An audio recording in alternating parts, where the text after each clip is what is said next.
Hello and welcome back to the Single Malt Frontier for the first time in the new year, where we explore the edge of innovation in American single malt whiskey. Here on the show, we do a little bit of tasting and a lot of talking. Usually we talk about whiskey, but the best thing about whiskey is the conversations that we get to have. And we get to talking about a little bit of everything. I'm your host, Doug, or as I'm known around the internet, Demi Tastes. I'm joined today, as usual, by my co-host, Phil, and we have two guests today from Trillium Brewing and Distilling Spirits. We'll get that name right and clarified in a moment. We have JC Tetreault. Let me know if I'm saying that correctly, and Kyle Wortz. What I know about Trillium is back in my days of 2015 to 2018 sort of time, I used to go to this tap room, this tap house called Malt and Vine in Redmond. They carried rotating taps from all the way across the country. So they would get craft beers in from everywhere. And Trillium showed up once or twice. It was one of the beers that really made an impression on me. And so when I became acquainted with Kyle on Instagram, I was like, cool, I know Trillium, right? Why is a beer brand reaching out to me, an American single malt person? And we may have met at ACSA. I'm honestly not 100% sure about that. But Kyle tagged me in a post that said, "Hey, we're mashing in an American single malt," and I said, "Oh, I need to have you all on the show because I'm a fan of the beer. I'm a fan of American single malt whiskey. I love when breweries get into spirits, especially when they're spirits that feel authentic to what it is that they're known for. And American single malt whiskey and craft beer share such a common lineage and philosophy around the art and science of making really good products. So I'm super excited to see the American single malt when it comes to light. I know that we don't have that today. What we do have to talk about are two bourbons and a rye. So we'll get to those in a minute. But before we go any further on that, I want to throw it over to JC, the founder of Trillium, to just introduce yourself and tell us a little bit about what you do. Thanks, Doug. Appreciate you folks having us on. Trillium was founded by myself and Esther, my wife. We signed that lease in January of 2011, and we actually opened the doors in March of 2013. So it took quite a while just to get going. I had never worked in a brewery before. I had been a long-time home brewer. And before that, I was a fanatical ice cream maker. And before that, I was really into sushi and so on and so forth. So actually, as a kid, I wanted to be a chef. And that did not happen for a whole host of reasons, but that foundational desire to create things for others has always been there for me. And then when as I was going through my various phases, and then beer became a possibility in that first batch of oatmeal porter, oh boy, rabbit hole big time. So, from there, it sort of became my hobby, or it was like a really fun thing for me to do, to just research what it would take to open a brewery and to understand everything about the history and the culture and what was happening both close to me in Boston or elsewhere in the brewing world. It was pretty much the only thing I was thinking about outside of my then girlfriend, Esther. We started in 2013, and there was no such thing as a hazy IPA then, or it was kind of maybe a Vermont IPA. Without going into tremendous detail, because I really want to spend most of our time talking about whiskey and single malt today, we had become and are still known as kind of one of the foundational folks around the New England IPA or the hazy IPA. So that wasn't a straight line for us. But boy, I still remember the day that we poured that first beer made with Galaxy hops from Australia off the tank. And I just looked at it like, it looks like it's still actively fermenting. It's been cold. There's no yeast in it. What the hell is going on here? It just does not look right. But boy, it was unbelievably explosively aromatic, and the flavor and the texture were things that I had never had before. And I didn't have the dogma of a brewing science degree. And to me, appearance was always like a tertiary, quaternary thing to even consider. Because who cares what it looks like? It's like, what does it smell like? What does it taste like? And then unintentionally, that hazy appearance became that hallmark for what was a kind of, it was correlated with those crazy aromas and flavors. So not that long after we opened, probably around 2015 or so, I said to Esther, it's like, boy, you know, we are, as a brewery, just a couple of extra pieces of equipment away from being a whiskey distillery. And she just looked at me like I was bonkers, because it was just completely taking over our lives. And we were, you know, we could barely figure out what was going to happen the next day, never mind, you know, the maturation process associated with whiskey. But those things kind of never leave my brain once you get the desire to do something like that. And it's really kind of rooted in the idea of Trillium being that New England farmhouse inspired brewery at that time. We had since been able to find and buy a farm in North Stonington, Connecticut. That's a 163-acre farm. We're able to grow ingredient for our restaurants and for our beer and now whiskey as well. So those early days, whiskey was always there. But in order to get to this point today, where we are today, we had to really focus on our core business at that time, grow and get stable, and then be able to make that addition. I always knew that, boy, I could probably spend the rest of my life working on only beer and still feel like I need another lifetime. And had that moment where you got to put the ego aside and absolutely need to add to the team the experience and expertise needed to head that program up, while still being fully invested in participating in as much as I can, and really have that collaborative team lead. And that's Kyle, who's sitting with us today. So that is a really poor history version of what Trillium was. I skipped over beer gardens in the city and I don't know, all this other stuff. But like I said, I want to save time for the whiskey program, how we think about it, in particular single malt. Yeah, there's a lot to unpack there, especially, I mean, I would love to talk about the beer gardens in the city. I mean, I think it'd be great. And audience, let me know if I'm totally off base, but I think that the audience would love to know like a little bit more about like how we got here, and beer is all about the how we got here. So we'll circle back around to that. I do want to just beer episode quickly to the make, list. I'm sorry, go ahead. I've added beer episode to the list. Beer episode. Yeah. What, on the sticky note? I lost the sticky note. I don't have that as a bit to show anymore. I'll find it someday. When I find it, I'll let you know.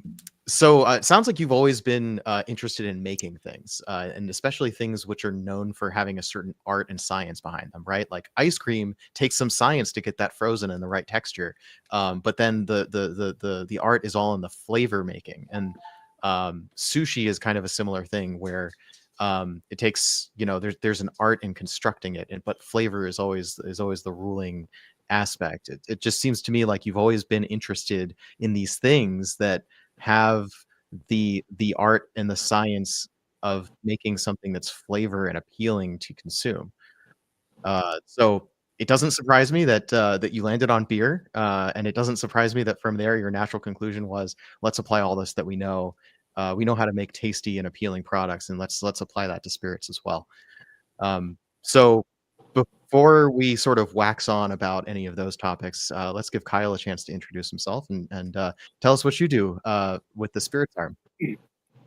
Thanks, Doug. Phil, thanks for having me on. So I'm the head distiller here at Trillium Distilling Company. There's a couple of names. I think all over we just go by Trillium. And then when you start looking at the production facilities, right, we're Trillium Brewing Company and Trillium Distilling Company. But at the end of the day, we're all one team, and the fact that we have a brewery and a distillery operating at the same time, you know, feeding one another is really exciting. I've been with Trillium Distilling Company and Trillium at large for about a year and a half now. I had been distilling out west, and then prior to that was in upstate New York. Unlike JC, I had no idea what I wanted to do when I grew up, and I'm lucky enough that I fell into distilling and really loved it.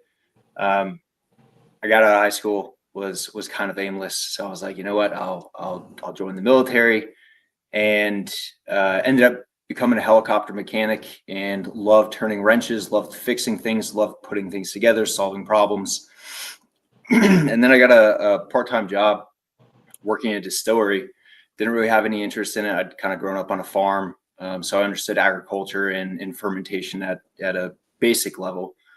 And then once I started realizing that at the end of the day, distillation, fermentation, this is all just a process system, just like a helicopter.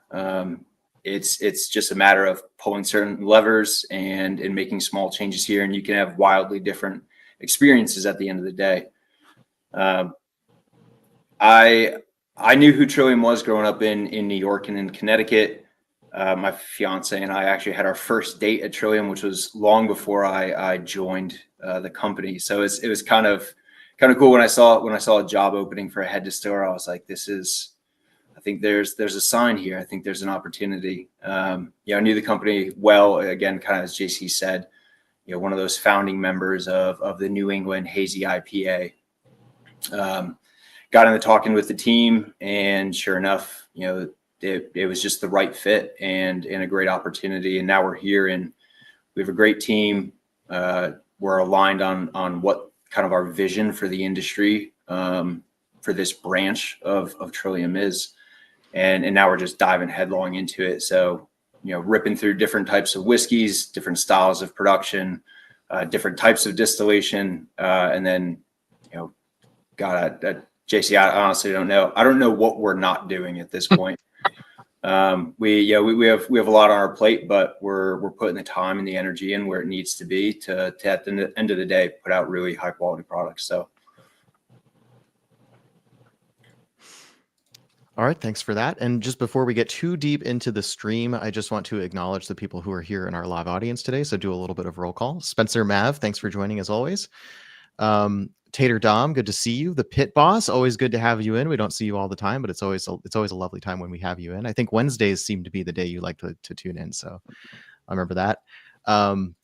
Mike Dyer, welcome in. Over on Instagram, we have Herdy says, "Woo, Kyle." I know that the Bartolome, who also stopped in on Instagram, Caitlin Bartolome, is interested in listening to this conversation as well with Kyle. There's quite a lot of other people over on Instagram who probably popped in and out, but we had JBHS Dad, Atelier V, Joe's Whiskey Den, so among others. But those people I think might be the people still listening. So if you want your comments to show up on stream, it's easiest if you pop on over to the YouTube, because we can actually show those on screen. Otherwise, I have to just read them off of Instagram because we can't import comments from Instagram still. So besides that, I just want to acknowledge the Whiskey Lodge community. I know that this is the Whiskey Lodge's scheduled dry week, and happy dry January to all who celebrate. Along those lines, we're going to be keeping our consumption to a lesser degree today and possibly using a spit cup. But I, for one, personally did my dry week in the first week of January. So I just want you all to know I'm not cheating. I just happen to not be doing it the same week as the rest of you. And for everybody who's doing dry month, we are going to try to bring you some additional dry content later this month. So stay tuned for that. But now that I've talked about stuff that has nothing to do with JC and Kyle, I'm going to stop talking about that stuff and bring the conversation back to Trillium. So before we keep going, that disclaimer about dry week and dry month out of the way, I would love to get one of your spirits into the glass so we can at least start nosing it.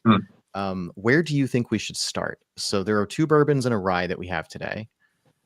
Which do you think is the better bourbon to start on as we go through this tasting? JC, do you have a preference? I'm deferring to the distiller. Well, I think we should start probably with the core lineup, which is just our Wake Robin bourbon. It's kind of our entry level product into what we're doing. So overall, it's a bit younger. Yeah, there we go. It's a bit younger of a blend, but we take the time to look at different mash bills of varying ages, put those together, highlight certain aspects that we really want to see without drowning out some of those softer, younger profiles that kind of get covered up by older confectionery notes as the barrel matures. So this one is the 45% alcohol, orange red colored label. I'll admit, and I just want to call this out initially. There are two bourbons here. One of them is, what order should I put these on screen? One of them is that sort of orange red label, and the other one is that yellow label. And there's a subtle small batch written in script on the small batch one. Too small. It is quite small, right? I just wanted to call this out. Aside from the very subtle cues of color, and that one little, it took me a minute, and also the side panel has completely different verbiage, which I appreciated. We'll get into that. There's not a lot of difference between these products on the shelf, which I'll both submit that as feedback to the brand.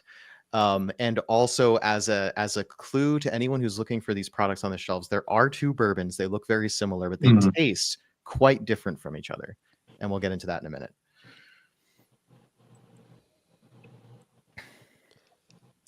See, I poured mine ahead of time and predicted the order to put the flagship. Yep. That's the wrong color. The Trillium glass. Yeah, I love that logo on the glass. And another thing that I want to call out about these labels here is that you'd be hard pressed to find Trillium anywhere on this label. Wake Robin, I looked it up months ago, if I'm not mistaken, is another name for the Trillium flower. And that's kind of a that's right. So it's sort of hiding in plain sight that it is made by Trillium. There is that logo on the side. We really wanted all of our spirits, and of course whiskey as well, to be able to stand on its own two legs. And from a sales perspective, maybe that's not exactly the best possible choice. But from an intentionality and like how we kind of think about things internally, we wanted to make sure that this isn't like an we're also doing kind of approach. This is something unto itself. It is it's got our full focus, and we're completely invested in it, and something that we're going to do always. But we still wanted to kind of harken back and kind of think about, we actually did have a beer called Wake Robin way back in 2013 or 2014 or so.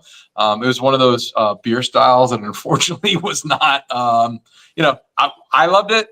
And there's a certainly group of enthusiasts that love like a red rye farmhouse style beer or saison. But boy, it really just kind of lagged behind everything else. So we tried to make it work, and we get to make all different kinds of beers that we also love. So I'm never feeling like we got slighted. I'm just happy that it got to exist at all. But then we have these incredible names that still mean something to us, and we kind of found new life for it in probably a much better spot. So Wake Robin. It also means Trillium. I did love that detail. It's one of those things where like you wouldn't notice it right away. And you're right, you do have the Trillium logo very, very subtly hidden, right? Without the text on it, you almost don't recognize it as being the same flower. But then the sort of front and center branding on the logo branding on the bottle is this. There is in the crest like there with the two robins in there, and within the crest is also a Trillium flower as well. Yeah, I wonder if that'll show up very well. Probably not on the camera, because it is small and it's hard for the camera to focus on things close up. So we'll post pictures. You can check out the Instagram. I took these bottles out of the box and I went, wow. I was like, these are, it's a rectangle with a nice neck on top that like that's not on its surface something that feels like it should wow me.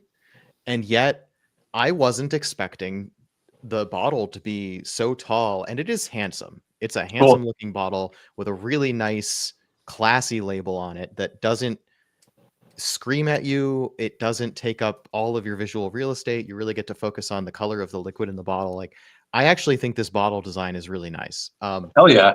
I usually Well, I'm gonna don't let love- our design team know that you said those things. I'm also going to let our packaging team know because they unfortunately have to go through an excruciating process to label these rectangular bottles, with a, a benchtop unit, but it is a struggle. Yeah, easier Yeah, of with course. the round bottles. Yeah, way easier. So, should we kind of, yeah. Yeah, let's answer some of these questions that are coming in. Pit Boss, thanks for coming over from Twitch to YouTube. I think this is the first time we're seeing you on YouTube. So thanks. And the Pit Boss asks, what's the shelf price on these? So I figure we should get into that as we go through them. So let's just start with this. The bourbon that's not labeled small batch. Should I just call it the bourbon or what? Wake what is Robin. your sort of, Yeah. Just the Wake Robin bourbon with no extra subtitles. Mm-hmm. 45% alcohol, great color. The side of the bottle, to answer the other question there, the side of the bottle says aged no less than 2 years. So that makes the age statement 2 years. It says a blend of straight bourbon whiskeys. So yeah, the pricing on Wake Robin bourbon is $45 MSRP. 45. And that is not a bad price point for a craft whiskey.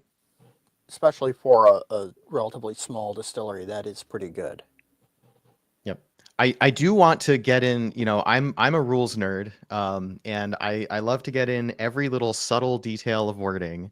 So a blend of straight bourbon whiskeys, that suggests to me that there is whiskey from more than one state in this bottle, which means it is not all distilled by Trillium. Could you give us a little detail about that? Yeah, absolutely. So we're a new distillery. When I started, Trillium actually, JC, correct me if I'm wrong, had its first permit issued in 2022, I believe. Maybe early 23.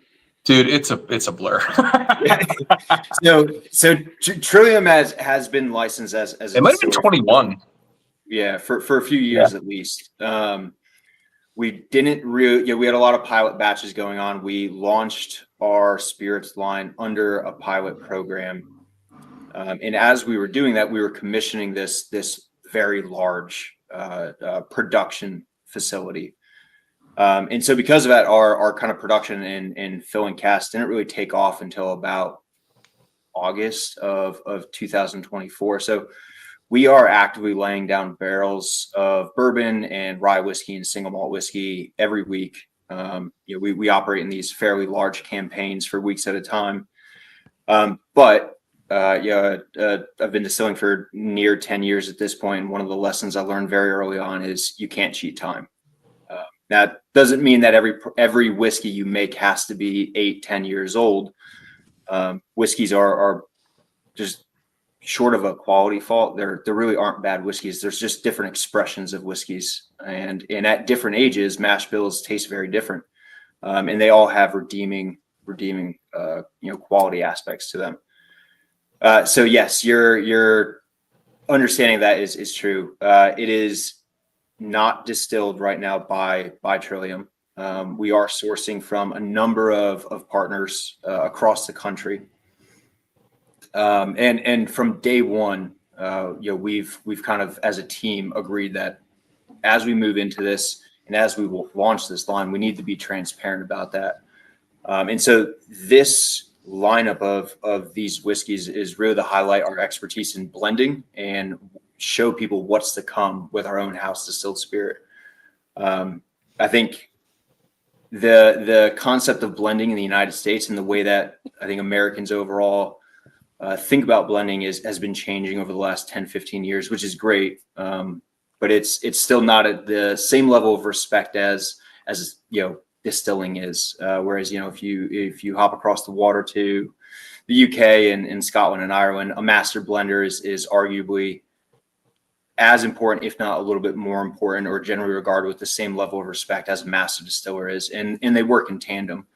And that happens here in the States too. You have master blenders and master distillers, but a lot of the distilleries are kind of quiet about how their products are blended. Almost all whiskey is blended, whether it's multiple lots, multiple mash bills, but within a single DSP. We didn't want to rush our products. We didn't want to offer products that weren't to the quality that Trillium holds itself to.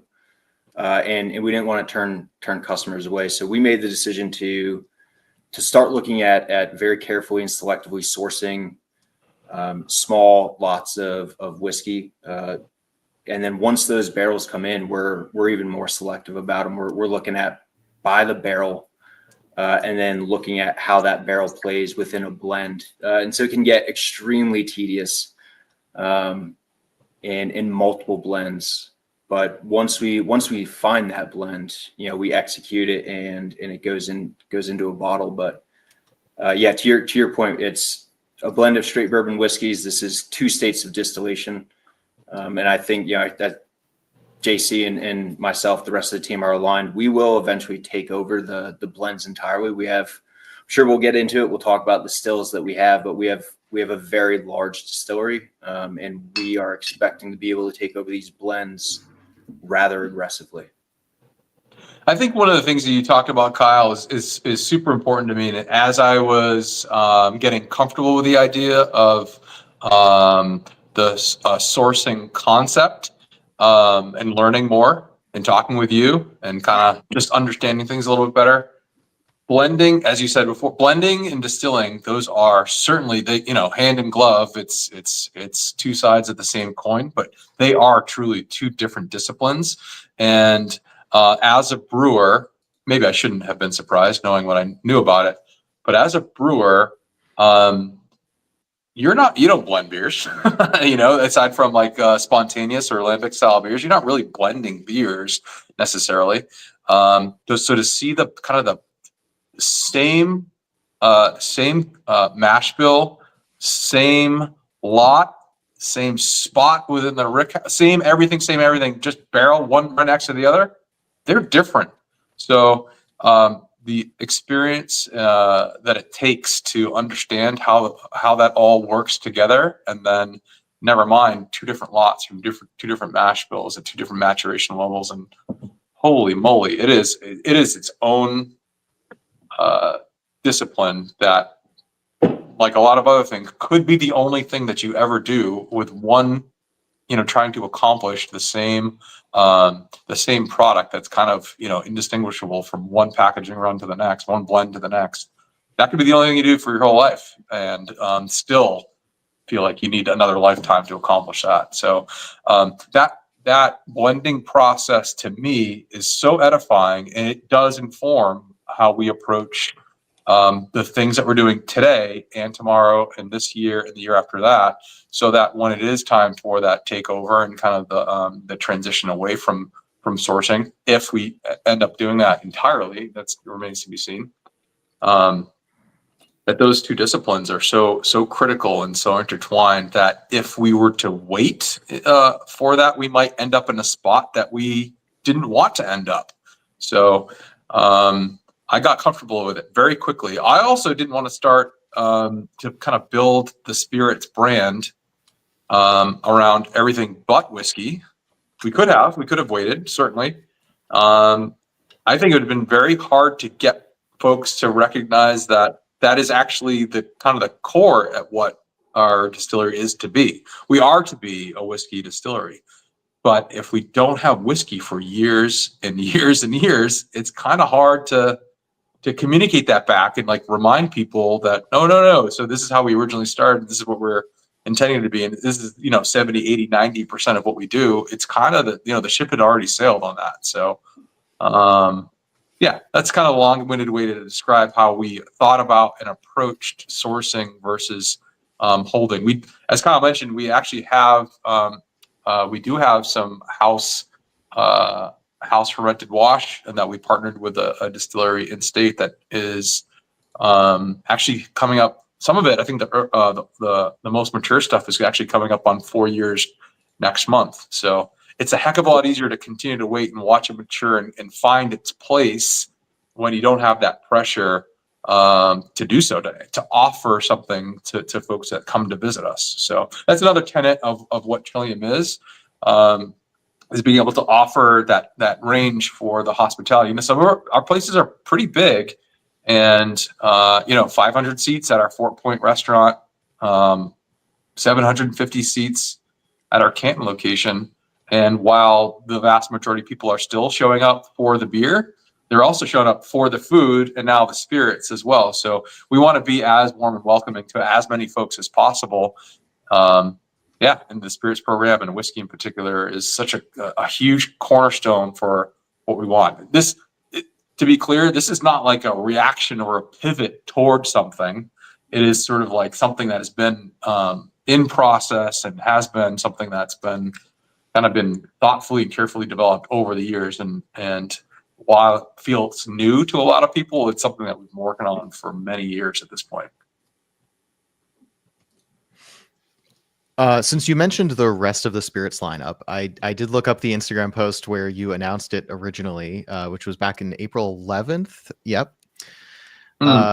So this screenshot here, this image on the Instagram doesn't show the whiskey, but it shows many of the other products that you have in the portfolio. So I see a vodka, a rum, a gin, a couple of aperitivo type products, stuff along those lines. Would you like to briefly touch on all the other products in the portfolio? Not to spend forever on it, just so people know. I'll start with we always talk about why, right? So why do we have these different types of products, and why did we start with these? But again, without spending too much time on it, with our licensing, it's sort of a limitation for some people, but to me, it's such an incredible opportunity. With our licensing, anything that we put on the bar needs to come through our distillery. So it offers this really unique opportunity for us to have an expression of these kind of well-known categories, but just break it down to what we think could be our particular expression of it, and how to make them special in a way that still is very recognizable, and hopefully the best version of the thing that folks have ever had. And you'll probably see the same thing if you're kind of looking at that lineup there, that we made sure to design and develop each of these concepts and these brands, and the kind of their front facing story that they're telling, that they are products unto themselves, and they're not sort of the same bottle and the same label with just maybe a different color and like in big block letters, vodka. These we maybe the right word is agonize, but sometimes we like agonize over all of the details, and it's the you kind of have to get into the right mind frame of that the work. These products are never done. Is there an area for improvement? Is it how do you get 1% better every day, and every time you iterate? Is there room to do that? And sometimes that room for improvement is to narrow that band of precision, right? So you want to make sure that they're the same every single time, and get that narrower and narrower over time if you're otherwise happy with the aroma, flavor, texture profiles. So in order for us to have a proper cocktail program that will not leave somebody wanting something, we choose to produce this full array of a back bar that will rival the best back bar of any cocktail bar that you could experience, except they have very differentiated expressions of these of all of these incredible spirits. And this is the lineup of spirits that we have available for retail sale, but we also have additional products that aren't yet available, but are on our bar. I talk way too long, so you can cut me off if we need to transition to the next thing. JC, I think you hit it well. The only thing I would add here is With the whiskey as right, we're highlighting our capabilities as blenders and our sensory team to kind of look at these different profiles and look through them and figure out the way they mesh together the best. But with the screenshot you had just shared and what we initially launched with, that is 100% an expression of all those products of our house distilled product. Everything on that bar was distilled in house, and then the liqueurs, the aperitifs, they were right. Those botanical macerations occurred, so everything was distilled and then produced in house. So that's we are not just a non-distilling producer. We are distilling our own product day in and day out. It's been a trip and a lot of fun to be able to commission a whole facility from the ground up, and then also work with people like JC, some of our hospitality team. Our director of quality, Burke Dignam, is a huge nerd when it comes to flavor science, but has been like absolutely critical in helping to build out some of our flavor profiles, especially along those aperitifs flavors and what those look like. So we've been able to like really integrate the brewing team and the quality team from the brewery directly into the spirits production, and then furthermore, tagging in JC's efforts down on the Trillium farm in Connecticut. The corn that we use in our vodka and in our grain neutral spirit that we produce and is the backbone of a few of those other products is grown on that Trillium farm. So it's we're trying to pull all these different things together, and right now we've done it pretty successfully, and I think we're going really strong on this road and staying true to Trillium's roots and being authentic, and transparent in what we do. And it's really exciting. I'm excited for where we're going to be in 6 months, in a year, 5, and 10 out, because we have a great team. We have a great process, a lot of key input from different people. We have subject matter experts where they need to be making the right calls. So. Yeah, so I just want to. There's a lot of stuff to unpack. I wanted to make sure that you guys had a chance to say your piece. I just want to make sure that I kind of head this off a little. I should have done this earlier.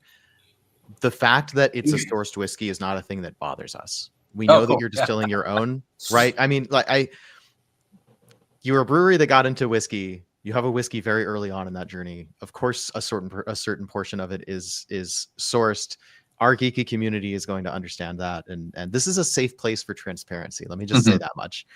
And you already got a compliment on that in the comments here. Whiskey Punkard says, "Love the transparency. You can't cheat time." Right? We get it. You got to have products on the shelves. And also, I just want to say we really value the skills of blenders around here.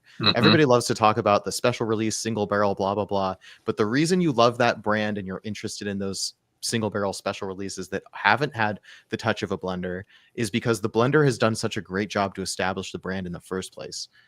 People who have been around for long enough know that blenders are absolutely essential to good quality whiskey.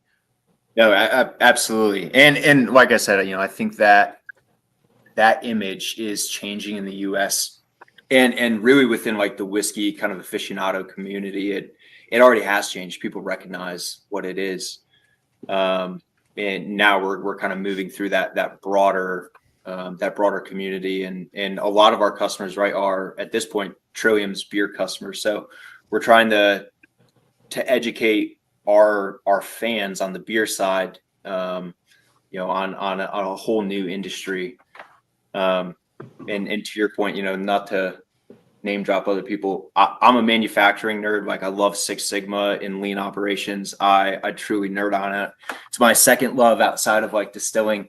But I think, when you look at some of those brands like you talked about and they're in 100 different countries, right?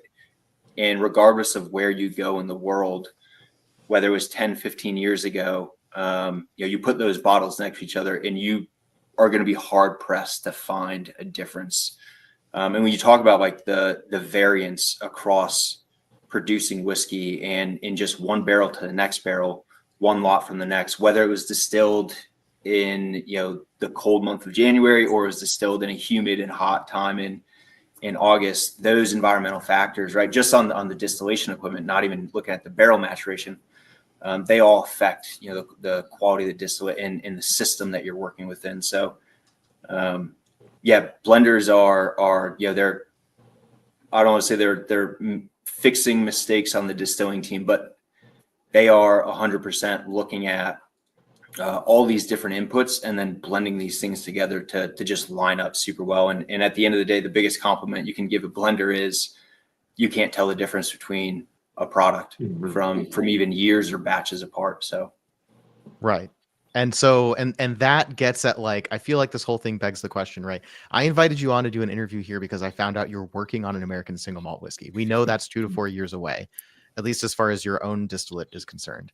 This is absolutely a forward-looking interview, right? yeah, definitely. So in the spirit of forward-looking, I mean, thank you so much for sending these whiskeys, the products that you have today, where we can comment on, these products on the shelf. They're establishing the brand. They're establishing, at least one hopes, they're establishing what the whiskey is hopefully going to taste like years down the line. So I wanted to ask about that a little bit. So we haven't really done any tasting notes on what we have in the glass right now. Maybe now's a good time for that.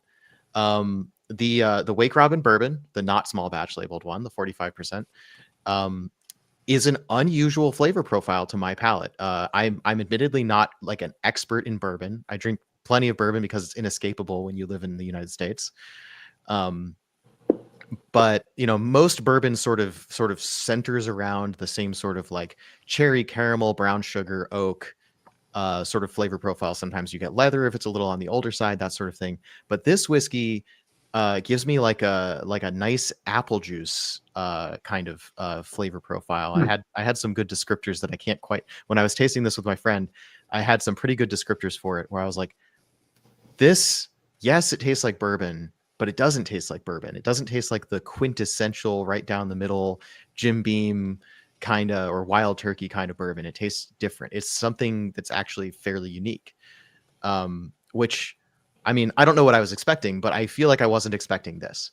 And I like that. I like that it surprised me a little bit. So I wonder if you could comment about sort of how you arrived at this flavor profile and whether this is a flavor profile you want to continue to target as you phase in your own distillate to this product. Sure. JC, you want to talk about kind of how what the target was, and then I can kind of backfill in how we got there. Nope. I mean, you get. I think it's probably like the kind of that continuity of the how and the intention is. I mean, this is your discipline, So, the team approach to how we do these things. It's not like we're not throwing stuff over a wall and then let me know what you come up with.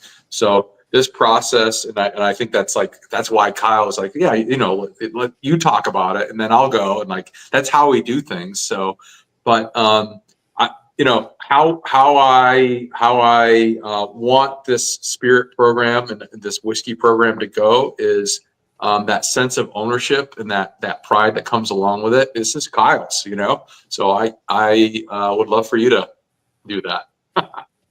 Appreciate it. Yeah, sure. So, I mean, at the end of the day, right, we are Trillium as a large part, but Trillium has, over 10 years of just building this brand.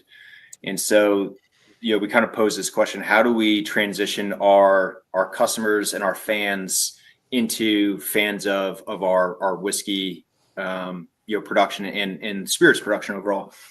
And we're like, all right, well, Trillium's known as this big kind of juicy New England hazy IPA. Let's target a profile like that. Now, when you start looking at bourbon in general, right, things right off the bat like caramel, vanilla, kind of brown sugar, these big confectionery notes come right out. But again, whiskey's not always like that. If you look at some 2-year spirit, those confectionery notes sometimes take a lot longer to develop. And so some of that younger spirit can actually present these really unique stone fruit profiles. They're super bright, very aromatic, and in and of itself, they're beautiful. Now, the trade-off with 2-year spirit is that you still have a little bit of heat and an unrefined character there. And so, that's where we're looking for an older spirit to come in, round out those edges. And at that point, it's really looking at, what mash bill do we want? How do we want that to look at, 4-6 years old? And finding what works best. I think before we settled on a blend, we probably had close to 36 different lots of samples brought in and tasting through and looking at different blends. I think in our initial blends, we got into we had blend A, blend B. We got into double digits for letters, just working through different profiles. And we initially settled on this one, and it's that bright apple character and stone fruit character and pear really kind of comes from this younger 10% rye bourbon. That's just it's about 2.5 years old. It's beautiful. It's super bright. It's got a little harshness to it. It's a little young, but we found some 21% rye and then some 10% rye at older ages. We were able to blend in without overwhelming and really subtracting from that really bright profile up front. And it really just kind of helped round out that back end. You're still left with warming sensation and a little bit of tannin profile and depth on the finish. But we've maintained that bright character up front. And it was really exciting. And that's the goal, is to make it approachable for Trillium's fans on the beer side to transition into the spirit side. Yeah, to have that sort of that familiarity, that common thread of like, oh, I expect some of this, but this interesting element of those what otherwise would be kind of correlated to like, fruitier esters from the fermentation on the beer side, and how that translates into what's happening both in fermentation and in the still and in maturation. To come out with it's just like product that's not why we're here. We are looking to have its own identity, its own purpose, and like I said before, to inform how we approach our own house distilled product, and even going back to how does this translate into which ingredients that we grow at the farm, which botanicals, and so on and so forth. So yeah, this sort of that exploration is never going to be finished. And as a brewer, it's like, oh my God, you have to wait more than 3 weeks to find out. Wow, you can only iterate how many times in your lifetime? Oh boy, it's like super stressful to me. So hopefully we're headed down a good path. Yeah, and then Doug, to kind of fill in the second part of your question, for what can people expect from our own distillate? Yes, we are attempting to produce a very similar profile, and we have a few production methods that we're really excited about. The initial distillates have come off really beautifully. All the equipment's been commissioned, but again, we're in our infancy as a distillery and what our aged product looks like. So we'll probably see some changes here and there, but by and large, like we're pretty well sat in where we need to be. We're targeting these lower temperature fermentations to really drive ester production, also drive like a smoother mouthfeel, bit of a softer distillate, and then we also have a column still and a hybrid still. So we're already planning on blending column and hybrid still, right? So that column still produces a very kind of crisp product, a little bit narrow, where the pot still allows us a little bit more opportunity to shape that flavor profile, which we can gear towards a 2-year spirit and make tighter cuts, or we can gear it towards 6, 8, 10-year-old spirit and make slightly wider cuts. And then we've not even talked about cooperage yet. And there's so many questions about barrels, very much expected.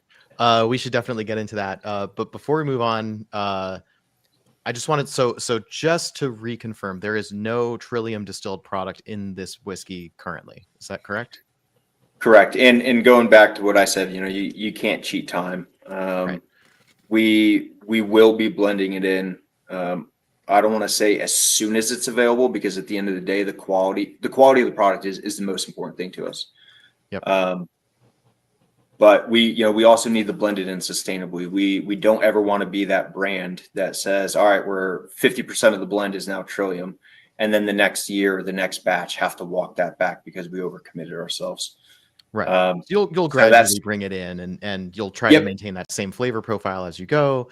So that sort of leads into the next point that I wanted to get at was, so you have a column still and you have a hybrid still, which for people who don't know, you probably know by now on this show, but anybody who happens to be tuning in for the first time, right? Hybrid still is going to be something that has aspects of a column still, aspects of a pot still. Pot still is the sort of Scotch traditional American single malt still. So just to sort of orient on that. Column still is more of the traditional bourbon still in the United States. It's also used for vodka and so on. So column still is going to be somewhere in between, lets you get essentially as pot-like distillate as it, that's a horrible phrase. It essentially lets you get distillate that is as much like a pot still distillate as you would like it to be. Do I basically have that right? Yeah, there's so the column still, yes. I think overall, yes. The column still that we have is actually pretty unique. It comes from Revival Stillworks. They did a beautiful job with it.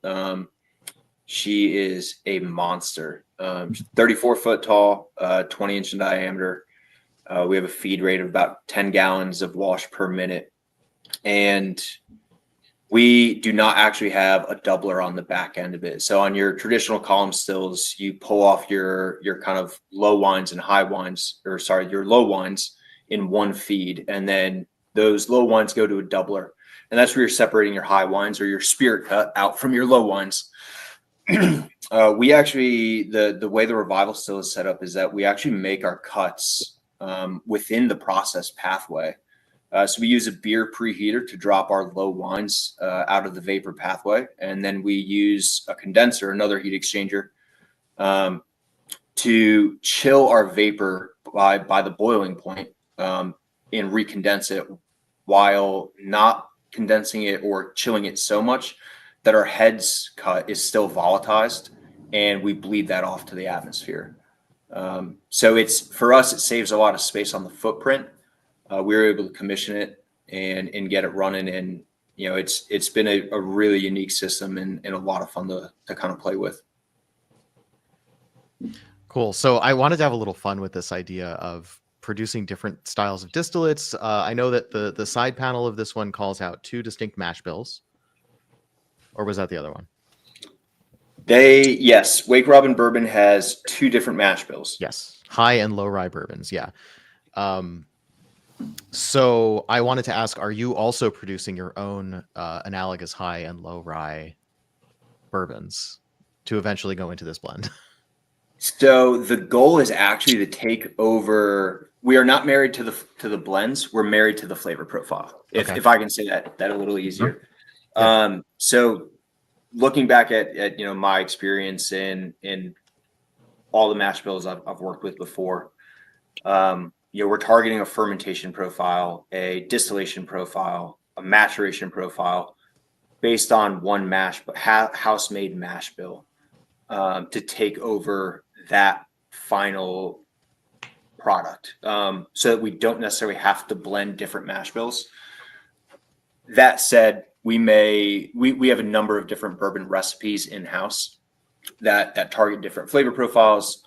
We have a high rye and a low rye. They are geared towards different products at the end of the day, though. We don't intend to blend them, but there's always the possibility that we will blend them.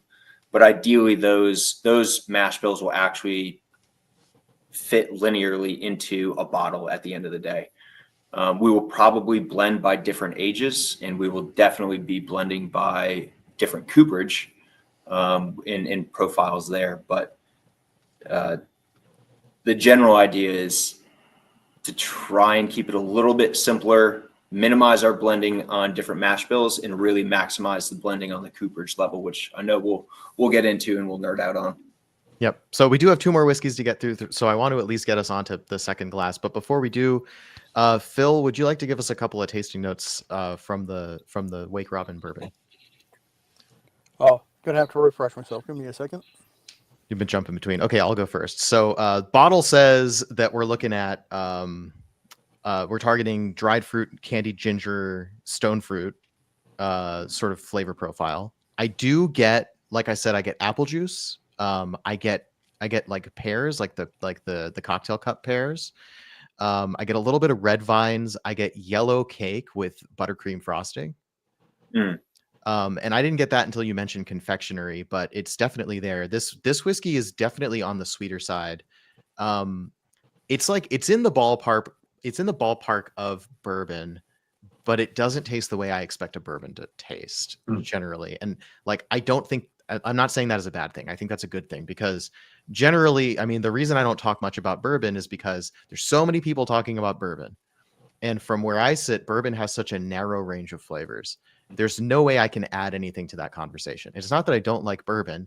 It's that I don't like talking about bourbon because I don't have anything to add to that conversation. But when I come across a bourbon that surprises me with a unique flavor profile, I want to talk about this. This is a cool thing. And for $45, I mean, certainly if you're visiting Boston and you visit Trillium, like ask about buying this bourbon. I think that this is worth having in your glass.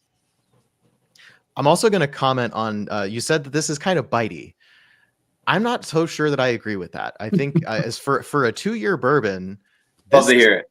Yeah, this is actually quite, to use a word I don't like using, smooth. Like this doesn't come across as much of a bite. I think that 45% ethanol, which usually is more bitey, it actually is really well integrated where you get a lot of the flavors. And if anything, the ethanol lends to the brightness of the apple and pear kind of flavors. And it doesn't just slap you around like a young bourbon sometimes can. So time will tell whether your own distillate does the same thing. But I'm optimistic that like you're confident you can hit these flavor profiles and you're confident that you can hit this. I imagine if 2 years is not old enough, you'll go older, right? Because you're trying to hit that flavor profile. So I'm confident in you that this is going to go in the way that you want. I have full faith that Trillium knows how to make delicious products and knows when something is good and doesn't just stop because it's good enough. So, and I give that as a message to everybody who's listening. Same deal. So Phil, if you're ready with tasting notes. There is a nice underlying semi-sweet mineralic note that sort of offsets a lot of the less or a lot of the more bright notes and sort of gives it a foundation that integrates well with the tannins and the just hints of like brighter fruits. And I took these bottles with me to D&D this past weekend, shared them with my D&D party, because I like doing that with the samples that our guests give to us to get as wide an opinion on them as possible. And I think that pretty much everybody found that the Wake Robin was a crowd pleaser, and nobody guessed that the proof was above 40, which is surprising. I mean, not tasting it surprising, but it's when you hand a glass to somebody and they guess that it's around 40% and it's considerably higher, it's always impressive. Yeah, I think that could go either way, but it helps to know what that audience is. That Phil's D&D audience is not a bunch of whiskey nerds. That's sort of your regular whiskey consumers or people who occasionally drink whiskey and drink beer and all that other stuff. So when they're saying, hey, it doesn't taste like it's super high, they're saying that as a compliment is like, I mean, I think by and large, absolutely. No, that's fantastic feedback. Appreciate it from both of you guys. You know, it's again, we're a new brand. We're very much trying to do it right the first time, but no one is perfect. So, you know, the feedback that we get from, you know, people like yourselves and our customers is, you know, always appreciated. And at the end of the day, it's really just going to help us drive a better product in the long term. Yeah. So this is this kind of brand, knowing that, I mean, there's always this question when you're convincing, whiskey lovers, why should I buy yet another sourced bourbon, right? Like, let's address that elephant in the room. I'm telling you, I think that's okay. You're trying to build a brand. And I'm going to tell the audience here, if you like Trillium beer and you want to support what they're doing to build out a whiskey brand, this whiskey is still going to give you something that another whiskey is not going to give you. And that makes it worth picking up to support the brand. Absolutely support your local brand, support your small craft distilleries to help them become what they want to become, right? That's what we're looking at here. And I want them to become an American single malt whiskey producer. So let's get them there. Yeah, definitely. I mean, sorry, go ahead, Phil. It's also really important to note that you can do amazingly different things blending to different profiles. And you can take, two separate teams, give them the same barrels or samples from the same barrels, and you will end up with two completely different blends that will have two completely different profiles. And that's something that is just down to blending it to pull out different notes and to give you exactly what you want. And this is an excellent example of the skills that you as a team bring to the table to take something that perhaps other distilleries are sourcing and make it unique and make it your own and make it worth the customer's time and money. And I think that all three of these are well worth customer money. Yes. So, and I guess maybe to try to rephrase what I was saying before, there's a why behind why yes, this is a sourced whiskey. There's still a why you should buy it, right? Just because something's sourced doesn't mean it's not going to give you the vision of that brand that is different from another brand. And that uniqueness is what we're looking for as people who appreciate tasting whiskey and finding the differences. So yeah, absolutely. I'm going to just quickly address some of the comments that we've gotten. Let me check Discord real quick. Okay. Yes, I'll come back to that comment. Okay, cool. So over on YouTube, the comments. So first of all, who blends it? So blended, I want to talk about what blended means. Hopefully Pit Boss is still listening. So who blends it is Kyle, right? Kyle is the head blender of Trillium Distilling. So he is the blender. And I just want to talk real quick about what blended means. In a colloquial sense, the term blended means we've taken some barrels and we put them together. And we made a blend of barrels that is the product that hits the flavor profile that we want. In terms of a blend of that I noted on the label here, that is a legal designation that says essentially that the whiskey came from different distilleries, not just a single distillery. Some technical details, really it means different states. You could technically have two distilleries in the same state and it's not considered a blended. That's an odd detail of the rules, but in practice, most American whiskey is single distillery. And when it's multiple distillery, they'll put a blend of on the label because they are legally required to. But all whiskey that is not a single barrel is blended in the sense that somebody got together a bunch of samples of barrels and decided this blend makes for the optimal flavor profile for this product.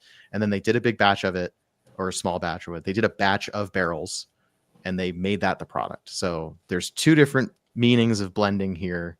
Kyle does all of the blending, which both definitions, right, of the blends, stuff from different places, and also the fact that they've got barrels that they need to blend together. I hope that answers the question. So Trillium is known for hazy IPA. Question from Brandon Keating. Can we make the whiskey hazy? I'm just going to let you guys answer that. Kyle, why don't you talk about like what does cause a little bit of a chill haze in a higher proof whiskey, and for folks that are otherwise unfamiliar, is that a good thing? Is that a bad thing? Yeah, we're not putting hops into a whiskey. Thank you for answering that right away. That was absolutely going to be a question I was going to ask you later. No, we will not be doing that. Whiskey. So no, I don't think we're going to be making a hazy product. I honestly can't imagine it selling very well. But at the end of the day, going back to what JC talked about with his first batch of like a hazy IPA is, why does it look like this? I don't know about this But at the end of the day, the aroma and the palate speak for itself, and it turned out to be an absolutely fantastic decision. So who knows? Maybe that's the next big thing in the bourbon community or the whiskey community. As for like haze, which our bottles actually do develop haze over time. I'm sure you guys are aware of it, and for any of the Trillium fans tuning in, what that comes from is right, these long chain kind of fatty acids and proteins within the whiskey that are generally a result of extraction from the barrel, or what we call like additive reactions, where we're taking components from the barrel and putting them into the whiskey just naturally through maturation. We don't chill filter here at Trillium. We like to be able to present that whiskey as authentic as it can be without taking anything away. I don't have, and we don't have anything against chill filtering. Some whiskeys are just, they don't develop chill haze, and that's what a consumer expects. And that's we're totally very fine. for no chill filtering around here. So let me amend my list of reasons you should buy Trillium. Bourbon that is not chill filtered is such a rarity in this market. That alone is why you should buy this whiskey. And I mean, it has to taste good, and it does. Yeah. Right. But yeah. There's it's a really interesting conversation. At the end of the day, when I was distilling out west, we did a lot of kind of work at this and looking in what chill filtered whiskey looks like against non-chilled filtered whiskey, and even some of the most experienced palates and noses that we had within the business, there was no discernible data. Sometimes you got it right, sometimes you got it wrong, and at the end of the day, we walked away saying, most people are not going to be able to tell the difference. If the people who've been doing this for 25, 30 years struggle to tell the difference, most of your consumers probably aren't going to tell the difference. I do think there's probably a good group of individuals out there that would disagree with me as consumers, and sometimes people just like to fight a little and rock your boat. But at the end of the day, I think non-chill filtering is what we prefer, and I think at the end of the day, it produces a better whiskey. So, and chill filtering isn't a singular thing as well. It can be that process and the temperature and the micron that you apply it to and the time. Like, it can be a lot of different things. Mm-hmm. Never mind as applied to different whiskeys as well. So, we must chill. We must filter the whiskey. We have to pull out the barrel particulate, and you don't want any silty barrel char at the bottom of your glass either. So most of the time. Now, there's a brand, Blackadder. Are you familiar with it? No. The Scotch that lets the barrel char sit in the bottle. Yeah, it's an interesting concept. Hey, they're getting you to talk about it, so maybe something's working. By and large, you're going to want to do some kind of filtering, and the chill filtering is the combination of lowering it to a temperature where that haze would precipitate, where it would actually become hazy, those fatty compounds and whatever, and then filtering those out, because I guess before they clump together. Oh, sorry, just totally punched the microphone. Those compounds clump together when they get cold, and that's why you can see it, and that also is what makes it easier to filter them out. Otherwise, you could just pass warm whiskey through the same filter, and it would be filtered the same way. But that's not quite how that works. But I am of the opinion that fats carry flavors. Therefore, I find it hard to believe that removing fats leaves you with the same full-bodied taste of whiskey. I don't have any proof yet, but I do have a set of samples from Westward that it's a triangle test. It's all blind, where I'm going to have to try to pick out the one that is different, whether it's cold filtered or not, because they call it cold filtration process, where they don't quite get it to the usual temperature for chill filtration, but they get it low enough. And their assertion is that among their experienced tasting panel, they cannot tell the difference with the treatment that they put their whiskey through. So we'll see if I can tell. And of course, like you said, not like two chill filtration processes can be different from each other. So Mhm. remains to be seen. It's like any other process in production. There's so many different variables that you can move. Like JC said, you can different temperatures that you're actually chilling to, and then different micron sizes. So there's a ton of variability within it. I am happy we don't chill filter. One, it's my preferred, whiskey at the end of the day. I think it always kind of lends towards a better whiskey, even though I don't have the ability to tell the difference between them. I still have that bias. But from a production standpoint, it's also a lot easier to just not chill filter it.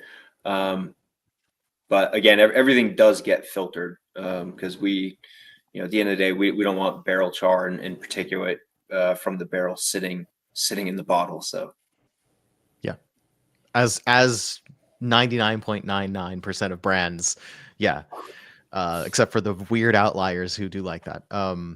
There are more questions about barrels, but I want to explicitly move us on to the next whiskey and sort of introduce that bourbon. So what we have up next is the other green label. Now, again, I'm gonna show both of these just so you can see there is a subtle difference.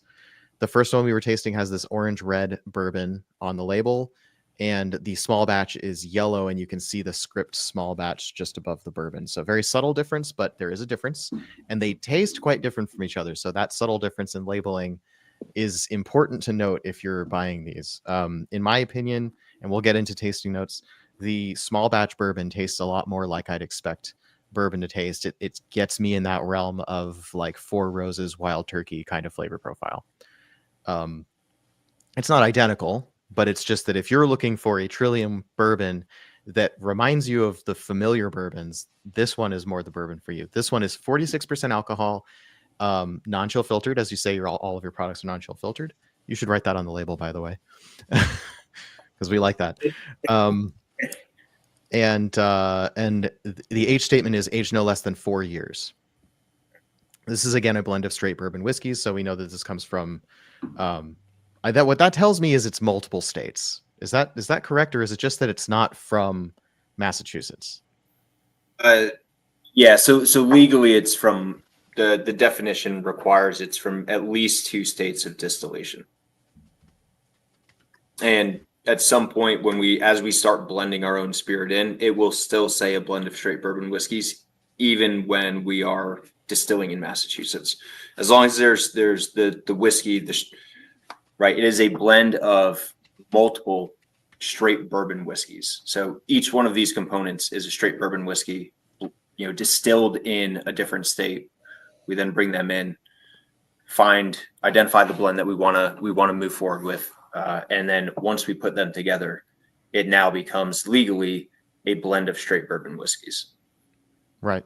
So I'm not going to push you too hard on this point because I feel the states of distillation are conspicuously missing from the label. But I do feel like I must ask, what are the states you're sourcing from? So we have NDAs in place, don't we? Yeah. Not with us. Yeah. I just want to be fully transparent there that this is, if you want to shut down this question, that's fine. We can take it offline. Mm-hmm. No, absolutely. I think it's something that, again, we're in the business of being transparent. And it actually comes out of an issue with our transparency. We would love to be able to disclose more. Mm-hmm. Some of the partners that we work with have us, we're under NDAs, and so we can't disclose. Oh, that's what you meant. Okay, I see. Yeah, so we can't disclose all of them. Now, not all of them are. And that then presented the problem of, well, if we only release half of them, we didn't want to create this bias that the whiskey is predominantly from these other producers where it might not actually be from.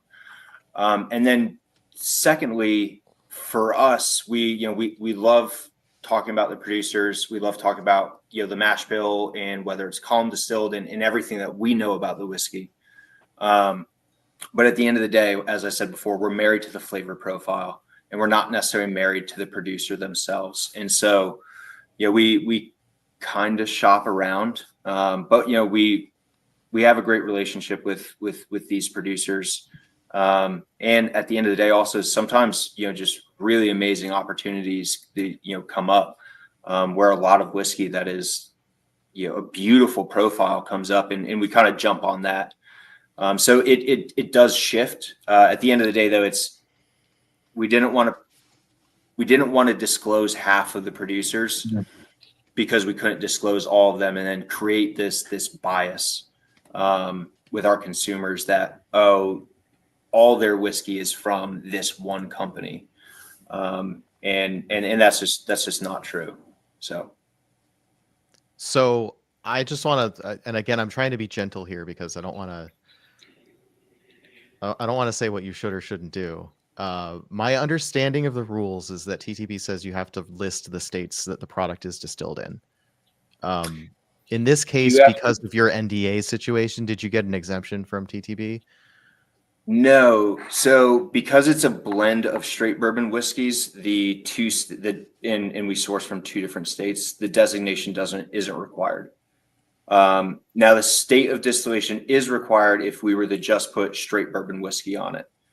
And so if we were sourcing from, let's say, a company in Indiana, it would say distilled in Indiana. But because we're sourcing from multiple producers in multiple different states, and that blend goes in, there's no longer a state of distillation requirement on the label. It is unique to that class and type, though. Okay. I could just have been mistaken about that, because Barrel, for example, does list their 3 or 4 states of distillation, and maybe they're just doing that as an extra transparency move. I believe that's why they do. I know Bardstown Bourbon Company does something very similar. And I think at the end of the day, when you have a brand like they are, I think, like Barrel Spirits, I think their business model and the relationships they have are a little bit different than ours, where we are distilling and we eventually are going to overtake our brands, and take over the blends. It presents a bit of a different relationship with the producers that we work with right now. So. Okay, thanks. I appreciate that. I know that, like, I hate digging in on those little points, but on the other hand, I just know that so many of the people who are watching this or who are going to watch this will have the same questions looking at these bottles and scrutinizing the labels. And I feel like it's good for me to go, if I had that question, other people will have that question, and giving you a chance to sort of speak on that point. Yeah, no, absolutely. We appreciate it. And at the end of the day, I'm a whiskey nerd too. So I'm on the Discord chats. I'm on Reddit, and at, your big aficionados, your big whiskey nerds are going to know who the big producers in the industry are. And from there, they'll probably be able to figure out, okay, well, who has a history of making other brands sign NDAs, who doesn't care. And then, they can even get more nerdy about it and start looking at the mash bills. The internet is an amazing place. People will dig really deeply. We're not inherently trying to hide it. We just think at the time right now, it's probably the best thing for us. Okay. So, and you're not disclosing the exact mash bill so far as you've just said high rye, low rye bourbon mash bills. Do you disclose them somewhere? So on the label, on the side copy, it's more of a space issue. We would love to talk about it more.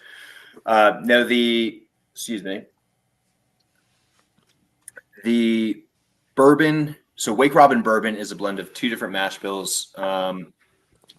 It's actually 4 different components across 2 different mash bills. So 4 different components, 2 mash bills, but 4 different ages. The first is 78% corn, 10% rye, 12% malted barley. And that lends itself really to that kind of bright stone fruit profile. And then the second is the very common 75% corn, 21% rye, 4% malted barley.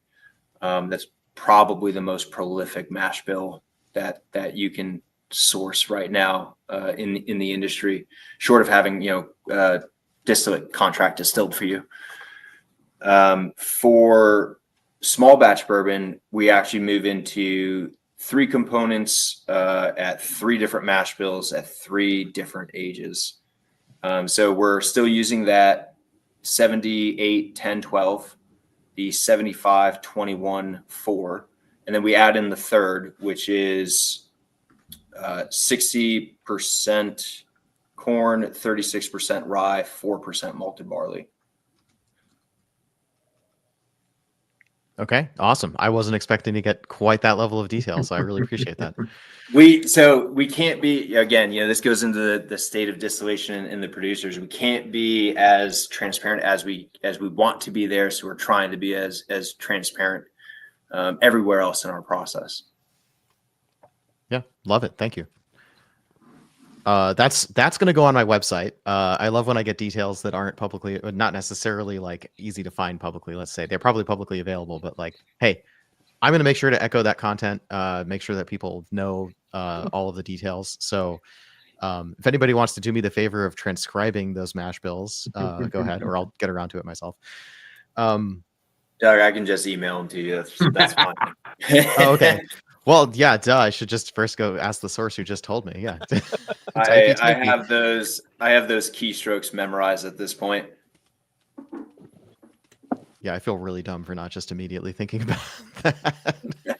Do we want to talk about tasting notes on the Absolutely. Yeah. real quick? Yeah. Thank you for steering this boat just a little bit. Someone's got to take the rudder of it eventually. I get a lot of like the more like typical bourbon notes, that slightly harsh tannin, the little bit of caramel, that sort of dusty, longer aged whiskey note. And I also get a nice floral note that sort of sits on the top of the nose and in the front of the palate. That's very nice. And while the Wake Robin is slightly more bright, this is a darker, slightly richer, and I don't want to say deeper, because it isn't really a deeper flavor profile, but it's just got more of the like low end base notes than the Wake Robin does.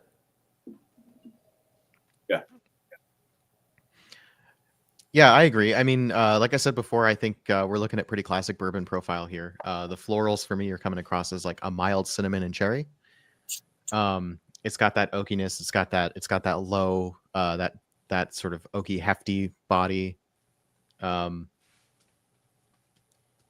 There's something else about it though. There's something that feels unique still compared to other bourbons, and I think what it is maybe is that it feels softer and rounder in a way that I don't necessarily expect from, let's say, a column still high rye mash bill, something like a Wild Turkey, right? Like maybe it's the column still aspects to it, or other things like that. But it feels rounder and more integrated than I would otherwise expect for like the nose. I'm going, okay, bourbon, a little bit more confectioner's sugar. That's in that sort of confection direction that we had from the other one, not the Wake Robin bourbon, as opposed to the Wake Robin small batch bourbon. I don't know why I'm struggling so much over that point. I apologize, guys. It's fine. The small batch also has that sort of confectioner's quality to it. But besides that, this feels very much in the neighborhood of like Wild Turkey, let's say Russell's Reserve, but like a younger Russell's Reserve. Like that sort of, it's not like the 101 and it's not the 81. 81's kind of weak. 101 is kind of strong and punchy. This is in the middle in terms of strength, flavor density, burn. But it is giving me that sort of Four Roses Wild Turkey high rye style of flavor profile. To be completely honest, if that's how our bourbon is being perceived, it's a great compliment. Those are our two brands that have obviously done very well for themselves. But yeah, I mean, the idea behind this product was to produce a product that's a little more consistent with what people in whiskey aficionados expect from a bourbon. So driving more into those deeper confectionery notes, which you can get from that older whiskey, rounds out a little bit more, larger tannin profile, more oak, sweetness, a little bit more spice to it. and not as much of that kind of like top note stone fruit character. There's a little bit of red fruit underlying, just add a little bit of complexity to it. But yeah, it's really geared towards to be a classic bourbon.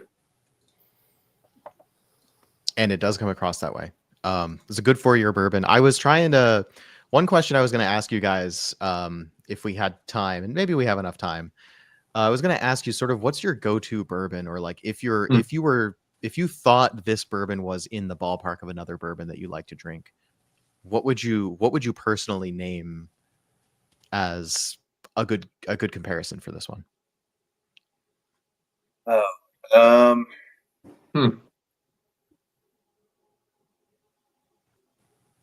Or maybe we'll put a pin in that. You can think about that and we'll come back to it. I don't necessarily want to say there's a, I want to compare it to another bourbon out there. I personally am a fan of the McKenna 10. Okay. That's probably my go-to at the end of the day. I know Phil is a big fan of that.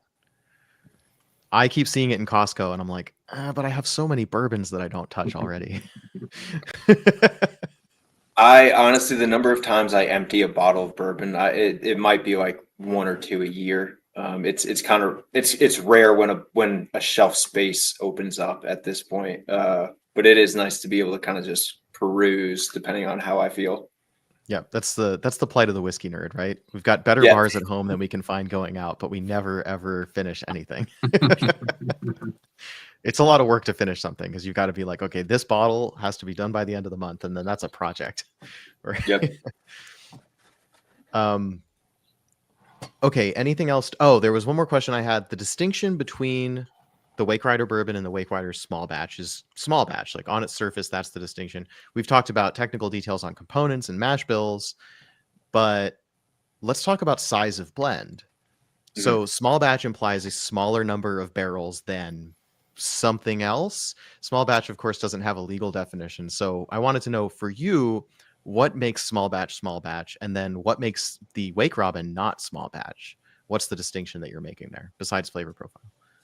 Sure. So the Wake Robin components, Wake Robin bourbon, when we source these components, we go by barrel just to make sure that there are no off notes. We're not looking at any specific faults.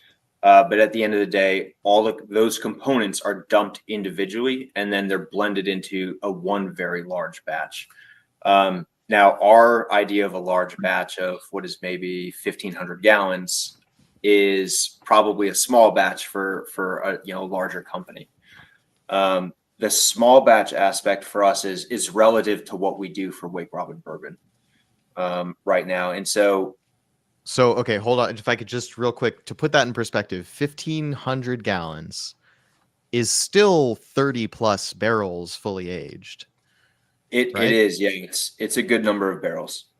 Yeah, so that's not small. That's actually surprisingly large for a craft distillery, actually. Now, of course, you're aided along by the fact that you're sourcing in some of that or all of that at the moment, so that does help. Maybe I've just answered my own question, but yeah, okay. So and then moving along to the small batch.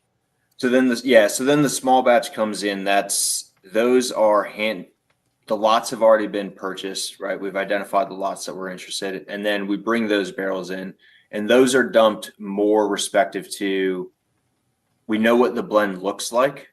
We have an idea of what this blend is going to look like, and then we start pulling samples from these barrels and finding components that align with that final flavor profile. And then we dump as necessary. So sometimes at the end of the day, I hate harvesting half a barrel. It doesn't really make sense for me. And then really interesting things start to happen when you pull a barrel and leave half of the juice left.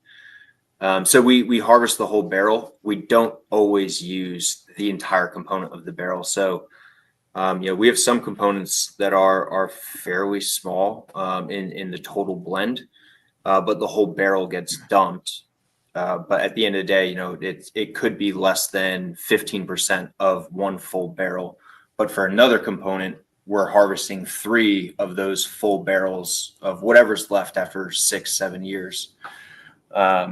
And so the total volume is kind of what we go into and what that blend looks like and how we designate small batch. It typically comes out to about 4 to 6 barrels all in all. But again, depending on how those blends have been made, and there's some slight variation in there. Depending on how the barrels have come out and how similar the lots are internally. But yeah, typically our small batch is going to be between 4 and 6 barrels. And this first bottling of the small batch, whereas it says 4-year, the average age is quite a bit higher than that. If you want to talk about that a little bit. Yeah, so we made the decision, if the youngest component in a whiskey is less than 4 years, you have to put an age statement on it. If it's older 4 years, you do not. We wanted to put it on there. The average age of the blend is about 6.5 years old, though.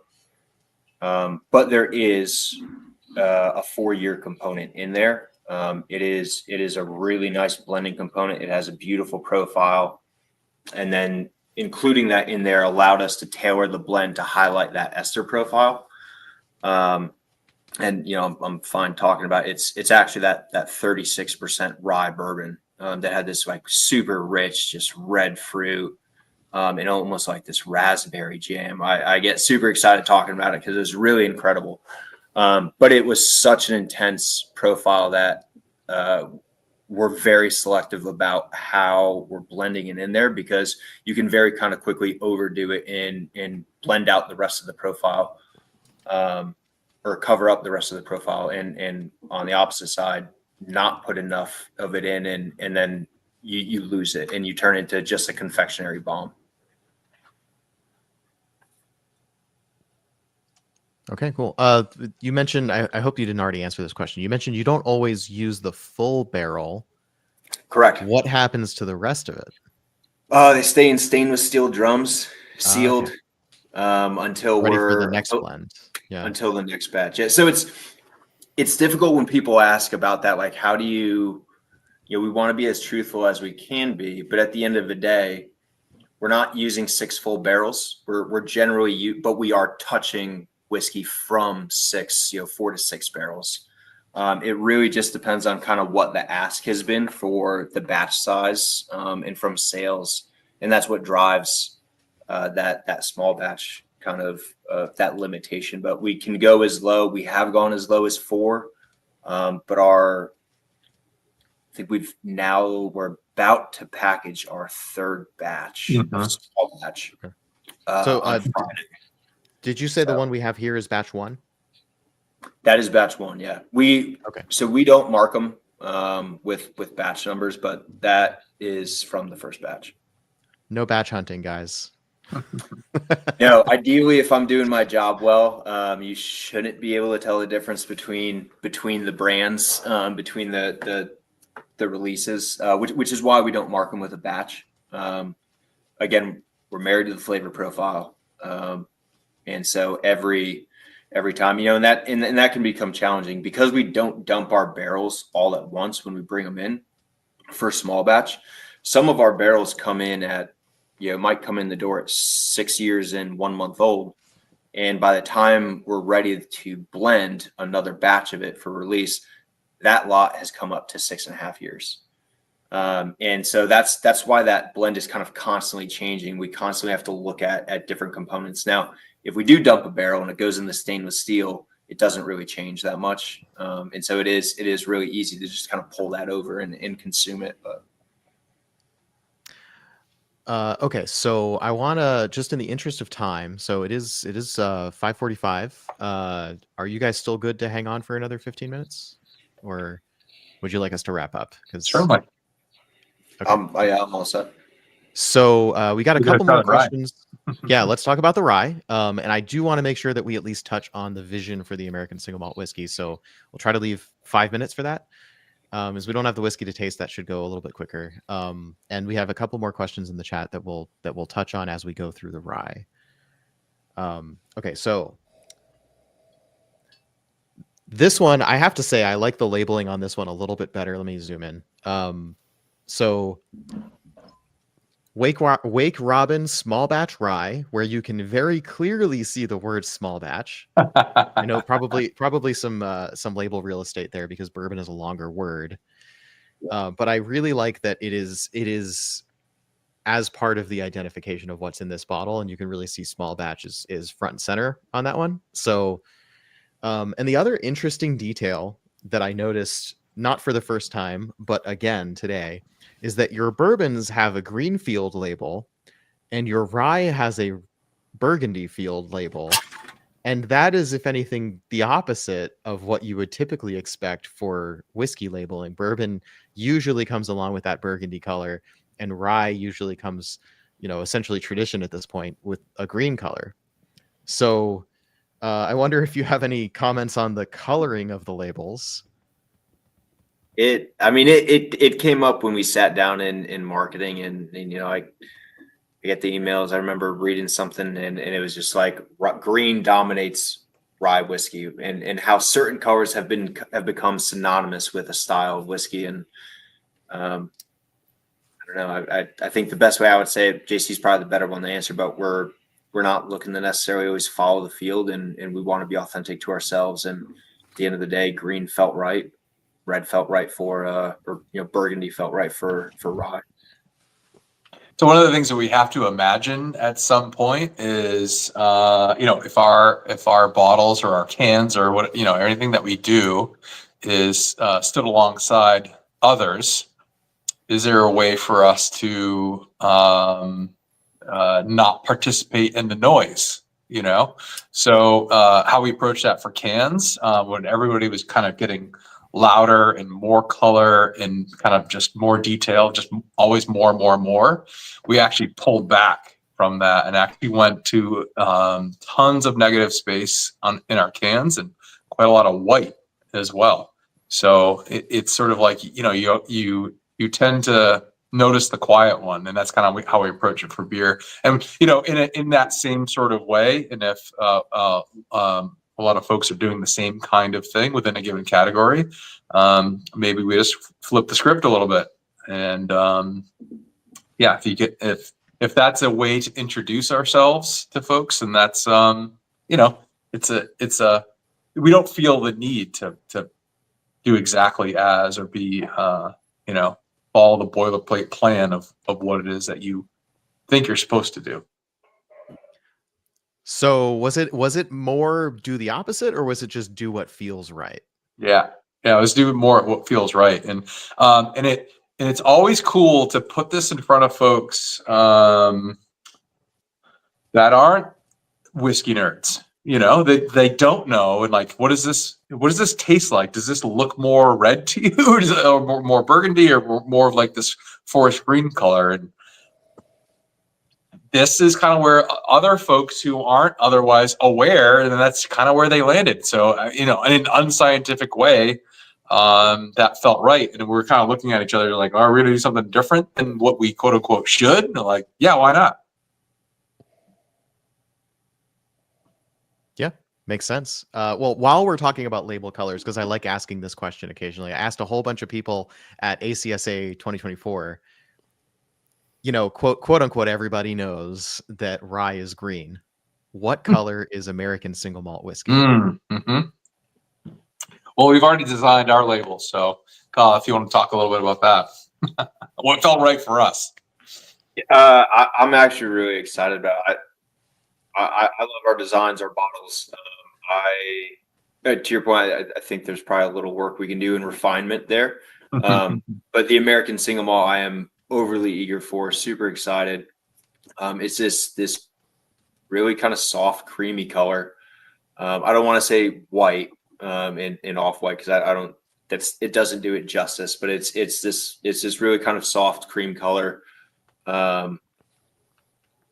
it just looks really nice. I looked at it, our design team sent it over, and I was like, this just tells me this is a luxury product, without being too in your face, and it's reserved, it's luxurious, and that fits all the things that we're doing for single malt, which I know, JC and I want to talk about with you guys, but it fits what we're trying to do in the production side, and the unique processes we're doing, where we're really marrying the brewers' capabilities and their experiences with distillation. So not to retread all of the previous questions, but just to quickly move past the rye, perhaps, if you could just give us a kind of a breakdown of the mash bills of the components and the size of the batch, just so we have for those rye. questions answered. Yeah. Yeah. Sorry, because we're still talking about the rye. Sorry, I know I asked a question about American Single Malt, but yeah, in the sense that we're still talking about the rye, let's break this down. So the batch size, we maintain the same structure as small batch bourbon. So 4 to 6 barrels is kind of the cutoff. One of the things that we have to pay attention is how much can we physically make in a day, within packaging, and then the space considerations, because we are distilling a ton of whiskey on site, and so we have to be really conscious of what space and what tanks we have available for this. But we also want to keep these blends intimate and really unique, and highlight the best characteristics, and not treat a blend as an opportunity to blend something out. We only want to be blending things in that add to the product. So 4 to 6 is the typical size. There are 2 components in here. The first is a 95% rye, 5% malted barley mash bill. There are 3 components. There are 2 components of that mash bill at varying ages, and they're honestly fantastic. I love them. And then there is a 30% corn, 64% rye, 6% malted barley rye whiskey in there, straight rye whiskey in there as well. And that leads to a bit of a sweeter profile, a little bit more corn to round it out. But the bulk of the product is 95% rye, 5% malted barley, but a little definition, a little depth, and added sweetness provided by this bigger component, in that 30% corn, 64% rye mash bill. Okay, cool. So there's all your technical details. We'll get those written up, because I know that's hard to consume in audio form. Just because I don't think I quite went through all the details. So what we're drinking right now is Wake Robin small batch rye, a blend of straight rye whiskeys. So same asterisk as the other ones. It's 46% alcohol, and it is aged no less than 4 years. So of course it's going to vary batch to batch and what barrels are picked. Average age, of course, is an interesting note as well. Let's talk about tasting notes. Move this ship right along. So Phil is our resident rye expert. If I didn't make him talk about American Single Malt all the time, he would talk about rye as much as possible. So I love when we have a rye on the show, because it lets Phil wake up and say brilliant things. I really like this stuff. It has that clear backbone of that sort of minty and vegetal herbaceous 95.5 that has that little bit of sharpness and a little bit of like aniseed and caraway seed sort of flavor to it, and a brightness to it that is sort of rounded out and given a little bit more warmth and softness by that corn, and a nice sort of mellow, like sort of more of a springtime note from, I'm guessing, the corn, that sort of makes it less of a aggressive like cold weather drink that a lot of people think of rye as being, and more of an all season drinker. Yeah, absolutely. And that was kind of the goal. We didn't want to put this big 95% rye out there. It's, and just kind of crush people's palates. And, people know what that looks like. But there's, again, rye whiskey is just like bourbon. There are so many different mash bills that you can approach. And so kind of, marrying the difference between, like a Kentucky style rye or a Maryland style rye with the Indiana rye. We looked for a little bit something in the middle, a little bit added sweetness, still kind of let that red fruit complexity and herbal baking spice really shine through. But they came together really well, and the blend profile is I think pretty diverse for the whiskeys that are in there. It is the oldest on average product that we have. It's the average age of the blend is 7 years. It's like 7 years and 3 days. But it is the oldest product that we have out. I would like to say that the real common element through all three of these is that they are cohesive. They are a whole product. They aren't sort of an amalgamation. They are themselves a single whole product, which is a feat in blending. Appreciate the feedback. Thank you. Do you mean, when you say that, you mean each individual product, or do you mean it as a series of products as well?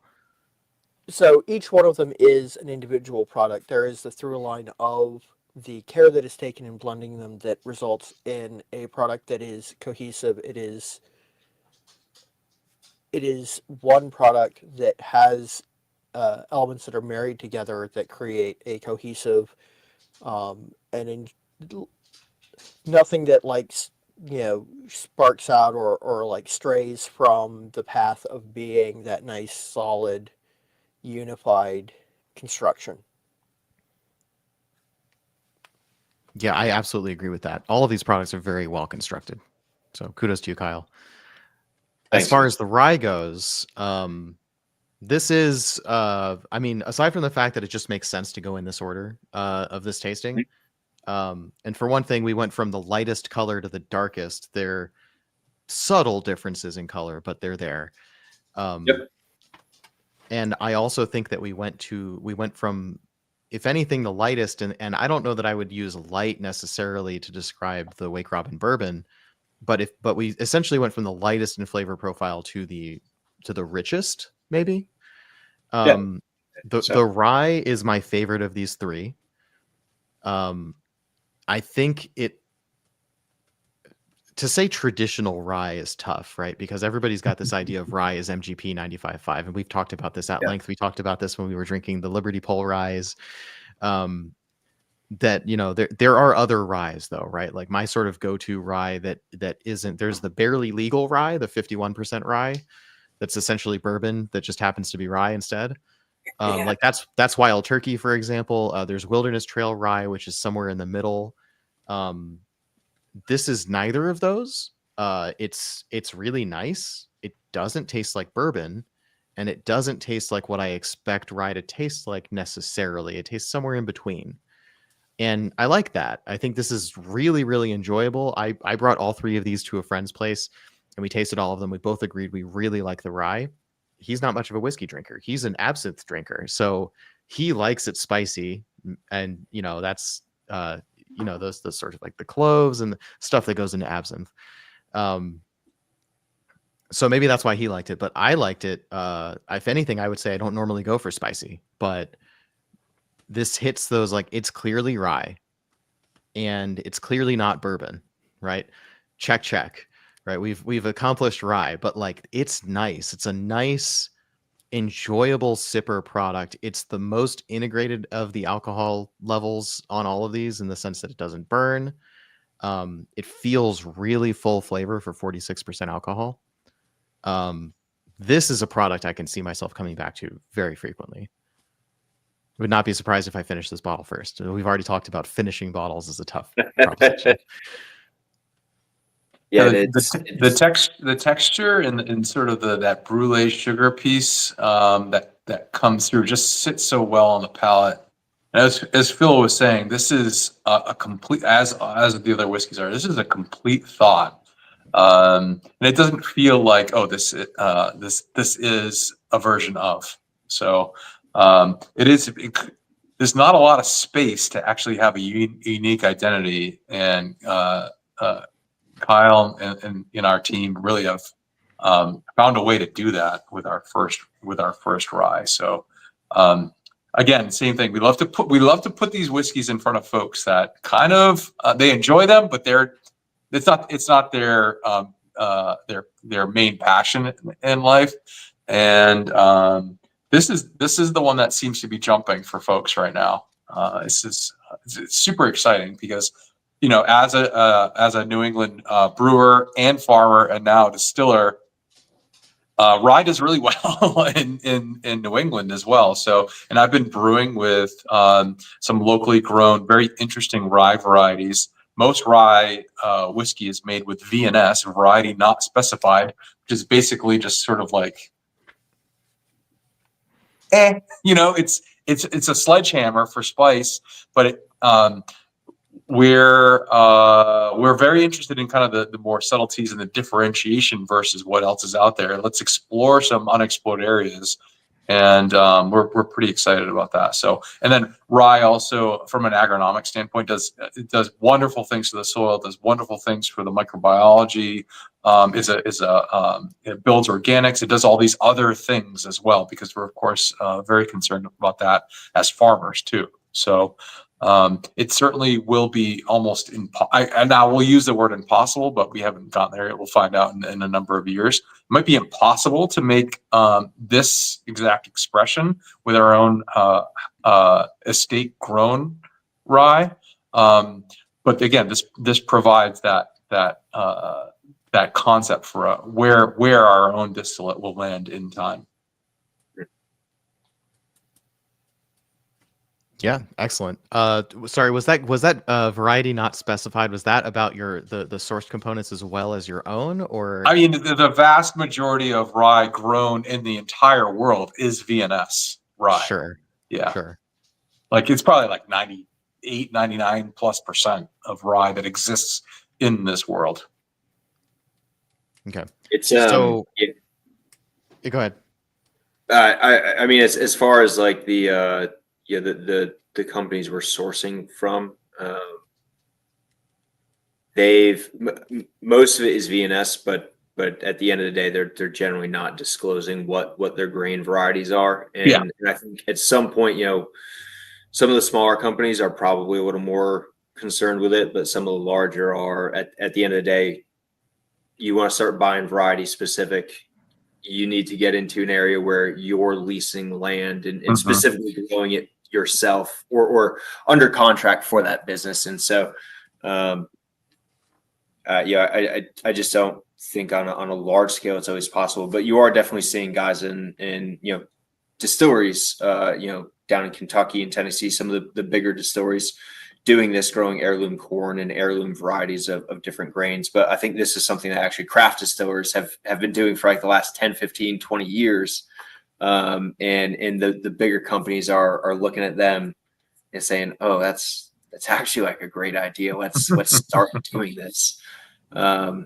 So, you know, there's always, the big distilleries are always influencing the craft guys, but at the end of the day, the craft guys are also influencing your larger distilleries as well. All right, so just to move this on and try to only take the next 5 minutes to talk about the vision for American Single Malt. And Phil, shall we do our usual blend of everything we've tasted tonight and let it sit for 5 minutes? Yeah. So we have a fun opportunity now to make our own little boar rye. Yeah. Let's see.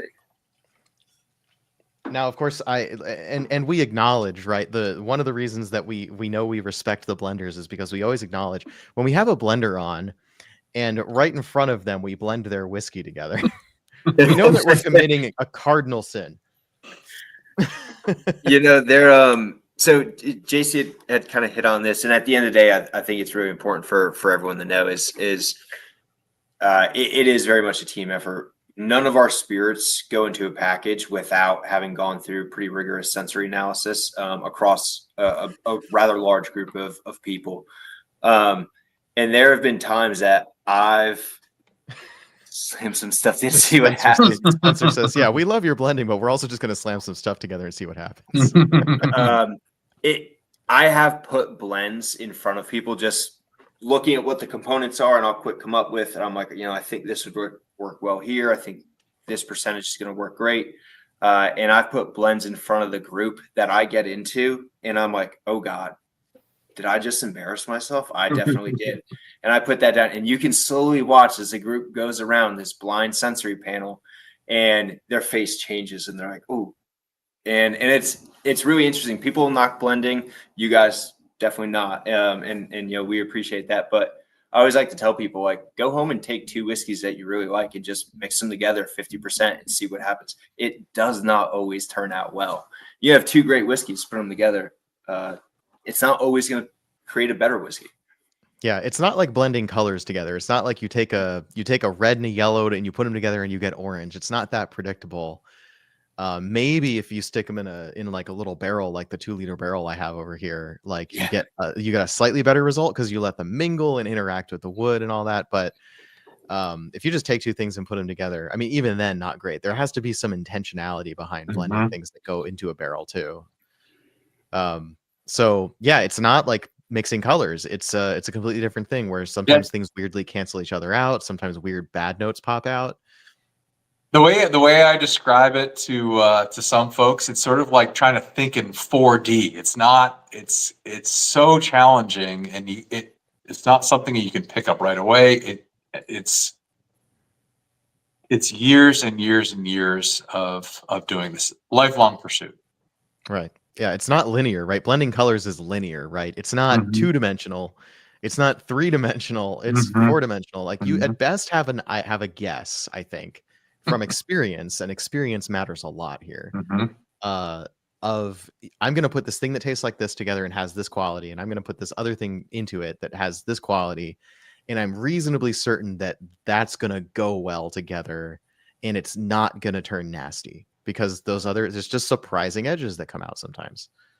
It's funny, the classic sensory profile is like a spider graph, or and I just look at them and like, you can't read that and like interpret what that is going to present itself in the aroma and palate. It only until it's in your glass and you've had some time with it as well. And and then first impression is different than second, and then after 5 minutes is different as well. So it's 4D, right? Yep. Okay, so while we let that rest, because I mean, there's so much to talk about, and that's the risk of having 2 guests on when we normally go for almost 2 hours with 1 guest. To just try to we got to stop. As much as I would love to go down and get really deep into that, we have to talk about the American Single Malt today before we wrap up. So, Kyle, you tagged me. We're mashing in, and we're starting to distill an American Single Malt whiskey. I'm super excited about that. Could you tell us a bit about the vision? What kind of flavor profile do you want to hit? Where's that coming from in the beer background? Anything like that? Yeah, absolutely. So, JC and I think have spent more time talking about single malt production and what that pathway and the process looks like, because we have so many different ideas, across like from just your traditional single malt production and just 100% malted barley. Within we are concerned with glycosidic nitrile, and so we're pursuing kind of low GN, no GN varieties. At the same time, though, we want to bring in some of the brewing backbone and looking at things like Maris Otter and Golden Promise. And so single malt is actually the one product where we are aiming to have multiple mash bills that will distill and then intentionally be blended down the line. So we're moving through things like traditional brewing malts, specialty malts, and extended boils or boils in general. And then again, just coupling that together with, what yeast strain are we using? Where does this profile land? What does that look like? So, I mean, at the end of the day, as you guys know, right, it's an incredibly complex process. I like to work from the back end, the finished product, to the, you work all the way back to what your mash bill is. But finished product, really, we're kind of looking at maybe two kind of standalones, no less than 4 years of age.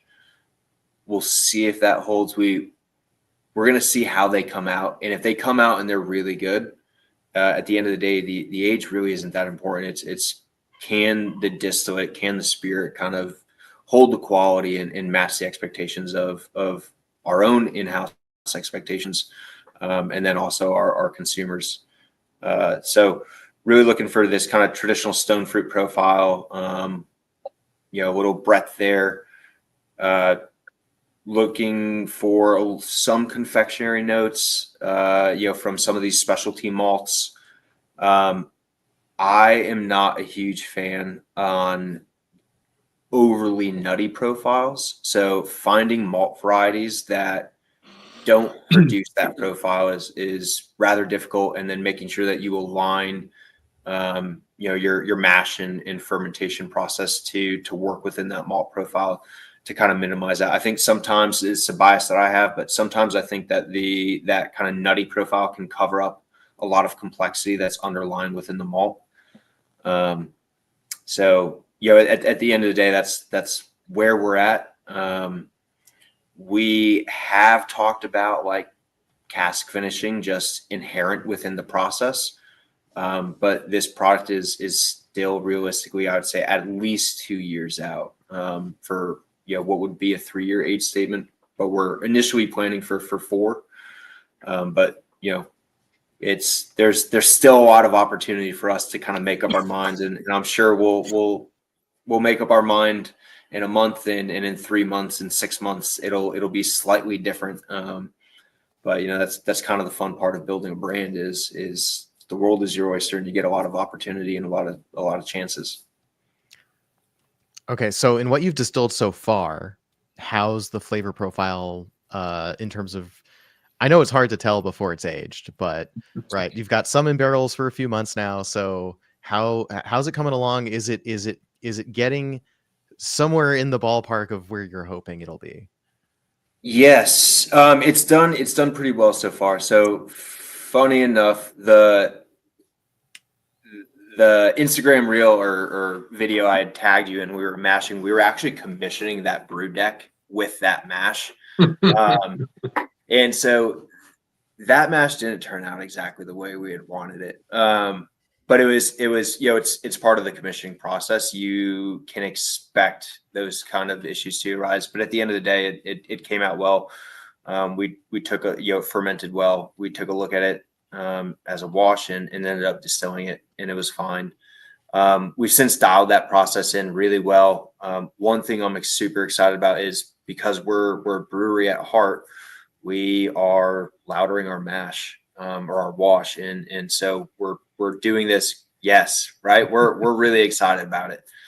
This grain off fermentation and distillation to produce this really light aromatic profile, and pull away some of that kind of that nutty peanut note, and kind of really minimize that. But so far it's we're taking a lot of care with our proof downs going into the barrel because it is so aromatic, such a big ester profile. We're noticing that I'm really concerned with blowing some of those off by crash proofing. So we're actually taking a lot more care with it, in slowly proofing down every day, getting it to that barrel maturation, that entry proof. So far it's looked good. The first samples we pulled at 3 months, which there's not a ton going on at 3 months, but it's on its way. I think 6 months and 12 months will give us a really good idea. But the first samples have been pretty good. We're really excited more, I think, to move into some of these like really funky mash bills we're looking at of 100% malt and seeing what we can do there. And so by mash bills with malt, of course, it's 100% malted barley. So you're looking at different varietals or different roast levels, that kind of thing. Yeah, looking at different varietals, looking at different kiln levels and malt profiles. So we have a number lined up. I think we have 4 single malt mash bills right now. I'm sure in 12 months, 18 months, we'll probably have double that at least as we figure out what works and what doesn't work and what we like and what we don't like. But also as we explore other profiles in different malts as they become available. That's one of the cool things with low or no GN malt is there are new varieties coming out every year that present different opportunities for distillers. So we're pretty excited about that. There's a whole host of low GN varieties. Again, in New England, it's particularly challenging to grow spring barley with our weather. It's kind of, we have relatively aggressive weather here in New England with large swings, day to day, high humidity, crazy cold, and then back up to 90 degrees. So spring barley suffers, generally speaking, and then the low GN varieties are spring barley varieties. So there's some new research, new varieties of low GN winter barley, which does far, far better. It's fall planted, overwinters, restarts growth in the spring. And that is what brewers are much more familiar with. And it kind of better lines up. So that's something that we're also very excited about. We did grow a winter variety. We're going to have a go at it for a very small batch of single malt. Of a state single malt, and we'll also have a sort of a sister beer to go with it as well. So the beer will have long since have been brewed and consumed by the time this little batch of single malt sees the light of day. But these are the kinds of things that we're able to explore and learn from and grow, and they kind of serve as little time capsules for like these nascent years as a small craft estate distillery. It's super exciting. And again, as I said before, I wish I had multiple lifetimes to be able to do all our big giant wish list as to what we want to be able to do. And I think that the single malt category also serves as a really fun part for what brewers are like. A lot of brewers are hyper collaborative, and it seems like most of the brewers who also want to kind of dip their toe, they seem to be very interested in that single malt category as well. So we'll probably have some really fun, interesting, very small batches, maybe a one and done, maybe eventually become an annual series. We don't really know where that's going to go yet, but some of those initial signals for what we've been able to, well, I'll stop there. Yeah, as a beer and single malt nerd in different times of my life, I would love to be able to try the beer that became the whiskey when I can buy the whiskey. And I know that you can't quite get that exact, but once if you put a mash bill into the whiskey, age it 4 years, and then when it's ready to release, you also brew a batch of that same mash bill, just recreating that, and then like release that as like, here's the beer, here's the whiskey, you could try them side by side. I would love that. Yeah, as you said, they're you can kind of like, and we folks have done this, and I think it doesn't show well because they are 2 different disciplines. They're very similar, but if you try to like jam a beer and turn it and force it into a whiskey and vice versa, you're not going to be happy with either. So there needs to be differences. They could be very close to one another. It can kind of have that sort of that core concept.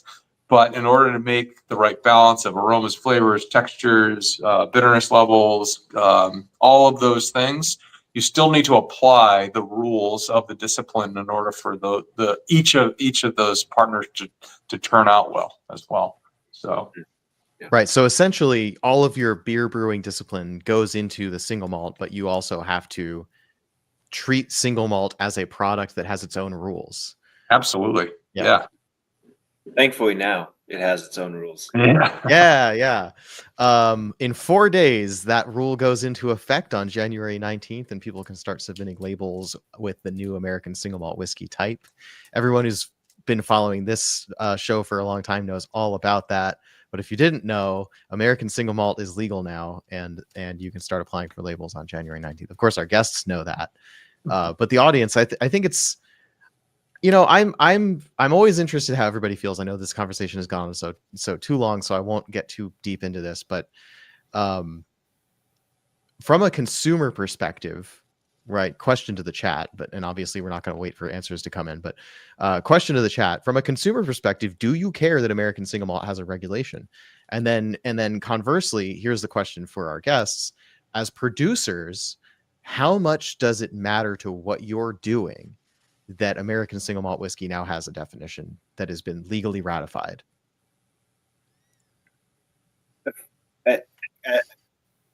As a distiller and as a blender, I love it. I think it deserves a space on a shelf to compete with and have its own category to represent itself, to compete against, Scotch and single malts from around the world, because it just kind of got lost in the sauce within bourbon and rye whiskey. Retailers really didn't know where to put it on shelves. And so it was up to the producer to kind of educate people. And so I think, now that it has its own category, it's absolutely fantastic. It gives its own platform and its ability to be its own identity. And then again, the same way we talk about bourbon or rye whiskey and these wildly different mash bills. I think what's really cool about that is you're going to see, right, you know what the mash bill is, but you're going to see this incredible diversity just within your grain varietals, and your kiln levels and things like that. So I think it's really going to highlight one, how the competencies behind the distiller themselves, what their blending looks like, obviously internally, and building a spirit from the ground up. There's bourbon and rye whiskey. There are ways that you can hide faults in those products. Single malt is wildly unforgiving. If you have a mistake in a product, it's relatively easy to see it. Mm-hmm. And so I did have another question that we skipped over earlier. It's not an apt comparison, but if you were to kind of ask a brewer, the equivalent would be in the lager categories, right? So there's no place to hide. It's going to show itself in its beauty and its elegance, and simplicity is definitely not the correct category. It's subtle complexities and elegance. Those are the two worlds that I think that the folks who have been into whiskey for a very long time seem to be, maybe graduate isn't the right word, but eventually kind of find themselves really enamored with single malt. And then similarly for beer, there's a lot of folks who have been interested in beer for a very long time, and had their hair blown back by the crazy stouts and triple IPAs. And then eventually they all kind of graduate to lager beers. So I think there's an interesting comparison to be made there for folks that are interested in both. But boy, even if we were to focus only on, never mind the different mash bills and the different terroir from the different growing areas of America, even if we were just to focus only on cooperage, right? So American distillers have better access to new American oak and different toast profile. Like there's so many different things that we can do, never mind all the different finishes and the different, it's just dizzying. Yeah, I'm going to pivot just slightly. Thank you for that. It's great context. I'm going to pivot just slightly back to you're building an American single malt whiskey product from scratch, only a few months in, and you have a portfolio of whiskey as it is, and you're trying to define what your American single malt will be. So you've had, let's say, limited opportunities to do any sort of sensory analysis on how it's going, but you've had some. And so I'm curious, because I don't get to ask this question very often. You don't have a product to cater to yet.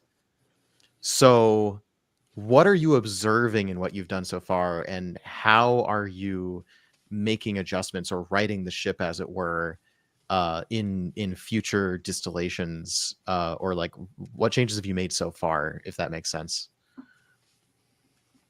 So I would actually say that I don't even necessarily wouldn't say that we're in the change phase yet. We're still in that initial phase where we're pushing through this initial launch and commissioning of, the facility's been commissioned, the stills are commissioned. We know how we're going to run everything on the brew deck. We know how we're going to run the still. But we have to commission the recipe, and we need to see what that distillate profile looks like as it comes off the still. As that's finished, I am really big in manufacturing, right? As I said before, and there's a systematic approach where you change one variable at a time, to kind of identify what the source is, right? Through your best judgment and understanding of the process, and how to shift that profile. So, if anything, I think one of the things that we'll probably look at changing, because again, we'll probably always have multiple mash bills for single malt using different varieties of grain and such. But we'll probably start playing around with different yeast strains and fermentation profiles. Everyone loves to talk about stills when they come into a distillery. They always want to see the stills, but I truly believe this as a distiller, as a blender. Fermentation is easily the most important part of the product. Aside from the fact that if you don't make alcohol, you can't distill anything. But your profile, right, is just, it's all coming from that fermentation, the grain that you're using, the water, the ester profiles, the organic acids, the nutrients that you're supplying the yeast. So it's, the fermentation is where the science gets super interesting, and there's a lot of fun to have so many different aspects of changing a profile and a distillate, and then years down the line. And yeah, it can be kind of nerve-wracking when you're like, I'm going to make a change. I think this change, based on my experience, based on published, peer-reviewed data, based on friends I have in the industry, I think this is the right change, but I won't know for 4 or 5 years. It's definitely a bit of a wait, but it's it comes with the job, and it comes with the industry, and JC understands that as well. It's we're all in it together, so we make that decision as a team. But I think playing with the fermentation profile, specifically probably the yeast strain, is going to be the first big change we look at. Not to say that we're unhappy with our yeast strain, but we would like to play around a little bit. So it's ultimately, if we don't end up where we originally intended, we might find ourselves in a really cool, unexpected place as well. And I think one of the things that certainly applies to all matured product, and we don't have time to get into it today, and I don't know if we really want to even disclose it just yet, but we have some very specific ideas around maturation conditions, as whiskeys are, until now, are a product of place, right? And that's such a huge component of that place is the climate and the conditions in where that maturation occurs. So I think quite a lot about how that's going to impact, and we have a lot of discussion, a lot of opportunity to do something that kind of doesn't forget about that critical element there. And there's a lot of romance associated with it too, but the romance is one thing, and then the impact is very much another. And I think it's really nice to be able to have both. So I guess the sort of elephant in the room question I've been driving at is that, based on what you have distilled and in barrels so far, do you have confidence that that's going to be the whiskey you want, or that that's going to be a whiskey that you can release? And if not, what are you going to do? So the reel that I tagged you in, or the story I tagged you in where we were commissioning, absolutely not. That will probably not. It'll probably be blended out over long periods of time. It's not a bad whiskey, or it wasn't a bad distillate. It was just lacking. profile. So it'll probably sit, and eventually we'll pull it out. It'll be a good little blend component one day. I have full confidence in that. If it's a faulted whiskey, if it's a faulty distillate, we don't barrel it. It's you're wasting barrels at that time. It's unfortunate, right? It's a lot of labor and time and material that goes into making that distillate, but right. At the end but of it the does day, say a lot about you and your craft that you're willing to toss faulty distillate, because not everybody is. No, it's in, at the end of the day, blending out bad whiskey is, I like to tell people it's a 20-to-1 ratio. If you want to blend out one bad 53-gallon barrel, you need 20 barrels to do it. And even then, depending on what that fault is, you might not be able to do it. It's blending out whiskey is never the way to go. It's at the end of the day, sometimes you have to walk away from it. The time and the energy required to put it into a product oftentimes defeats the value of the product itself. So no, yeah, the rest of the single malt we've made is definitely going to be, as far as distillate concerns, it's fantastic. I'm really happy with it, really excited. Our maturation profiles to what JC kind of alluded are kind of unique. So we're going to have a lot of different opportunities to really craft a unique blend. From my end, it's a little overwhelming because we have so many, right? We have different mash bills, different maturation profiles. And at the end, I think it technically comes out to like 22 different whiskeys that we have the ability to blend. But part of that is going to be seeing in 4 years and 1 year, 2 years out, maybe we actually don't like that mash bill in that barrel profile. Okay, well, we won't make that again.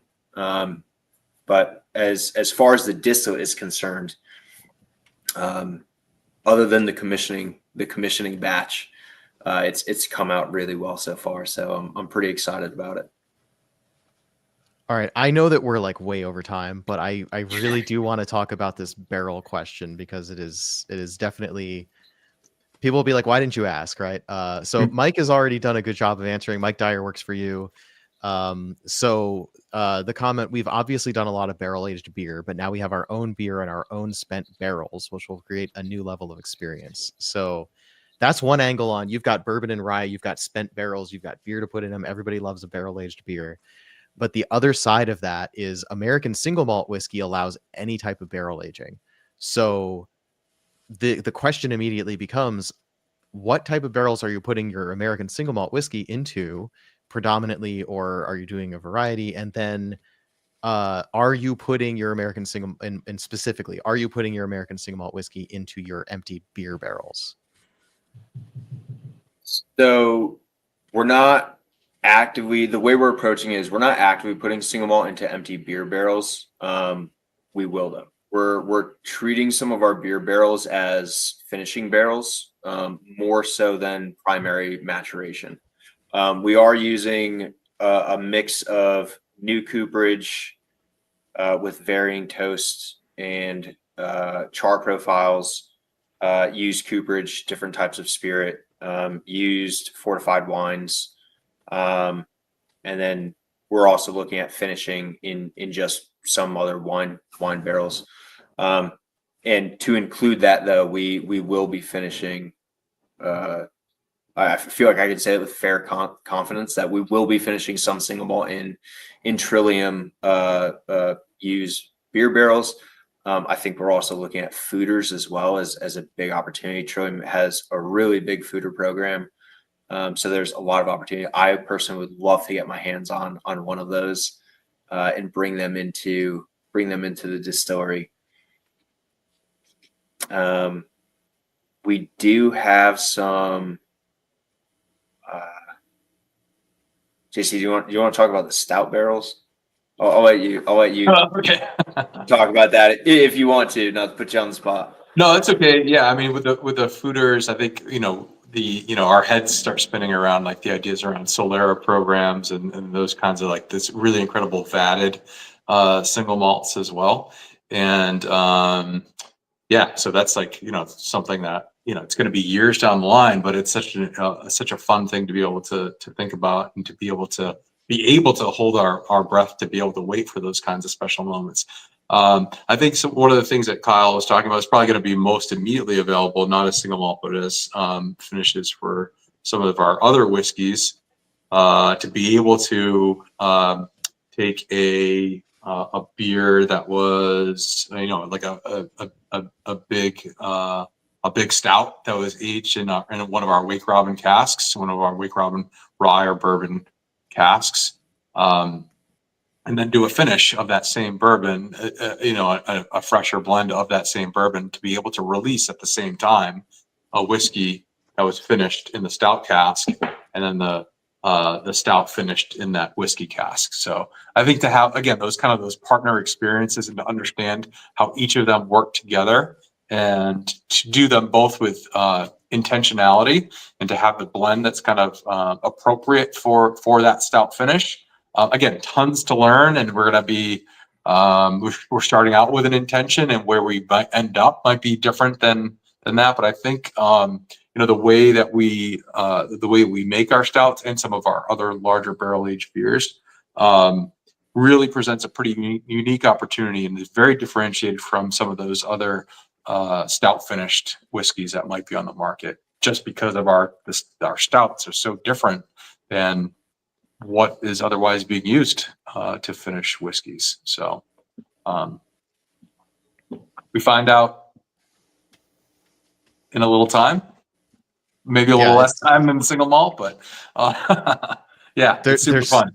So many options ahead of you, and I can't wait to see what you do with it. I am going to wrap this thing up now. I'm sure everyone's going to be happy about that. We do have this thing in the glass that we blended. I'm just going to go right in and tell you, out of everything that we've done a blend on our desk of, this probably turned out the worst, right? This better than any that. Usually we're surprisingly okay with what we came up with. This one demonstrates the fact that you can't just dump whiskeys together and hope for the best. This one, it's like a little bitter, and it's got some sharp edges. It is not nearly as well crafted as any of these three whiskeys. So we finally proven the hypothesis. You can't just do that. The universe is everything as expected. So so real quick, everybody who's still watching, I can't believe there's still 16 people watching after 2.5 hours. Love you guys. Thank you so much. Clearly you like what we're doing, so remember to like and subscribe, sign up for the notifications. You can follow us on Instagram at Demitaste, at Single Malt Frontier. Phil is at the Rangers Respite. You can follow Trillium at Trillium Brewing. Kyle Wortz has a username also, which is a little bit different. Don't worry about that. Okay, we're not going to share that one. We put all the links to these in the comments, in the description of the YouTube video and on my website, so you can find all the links to all of that stuff. While we're talking about that stuff, we're selling merch. We've got the Single Malt Frontier Glencairn. We've got the Whiskey Lodge Glencairn. You can sign up for both of those at the Google form in the description.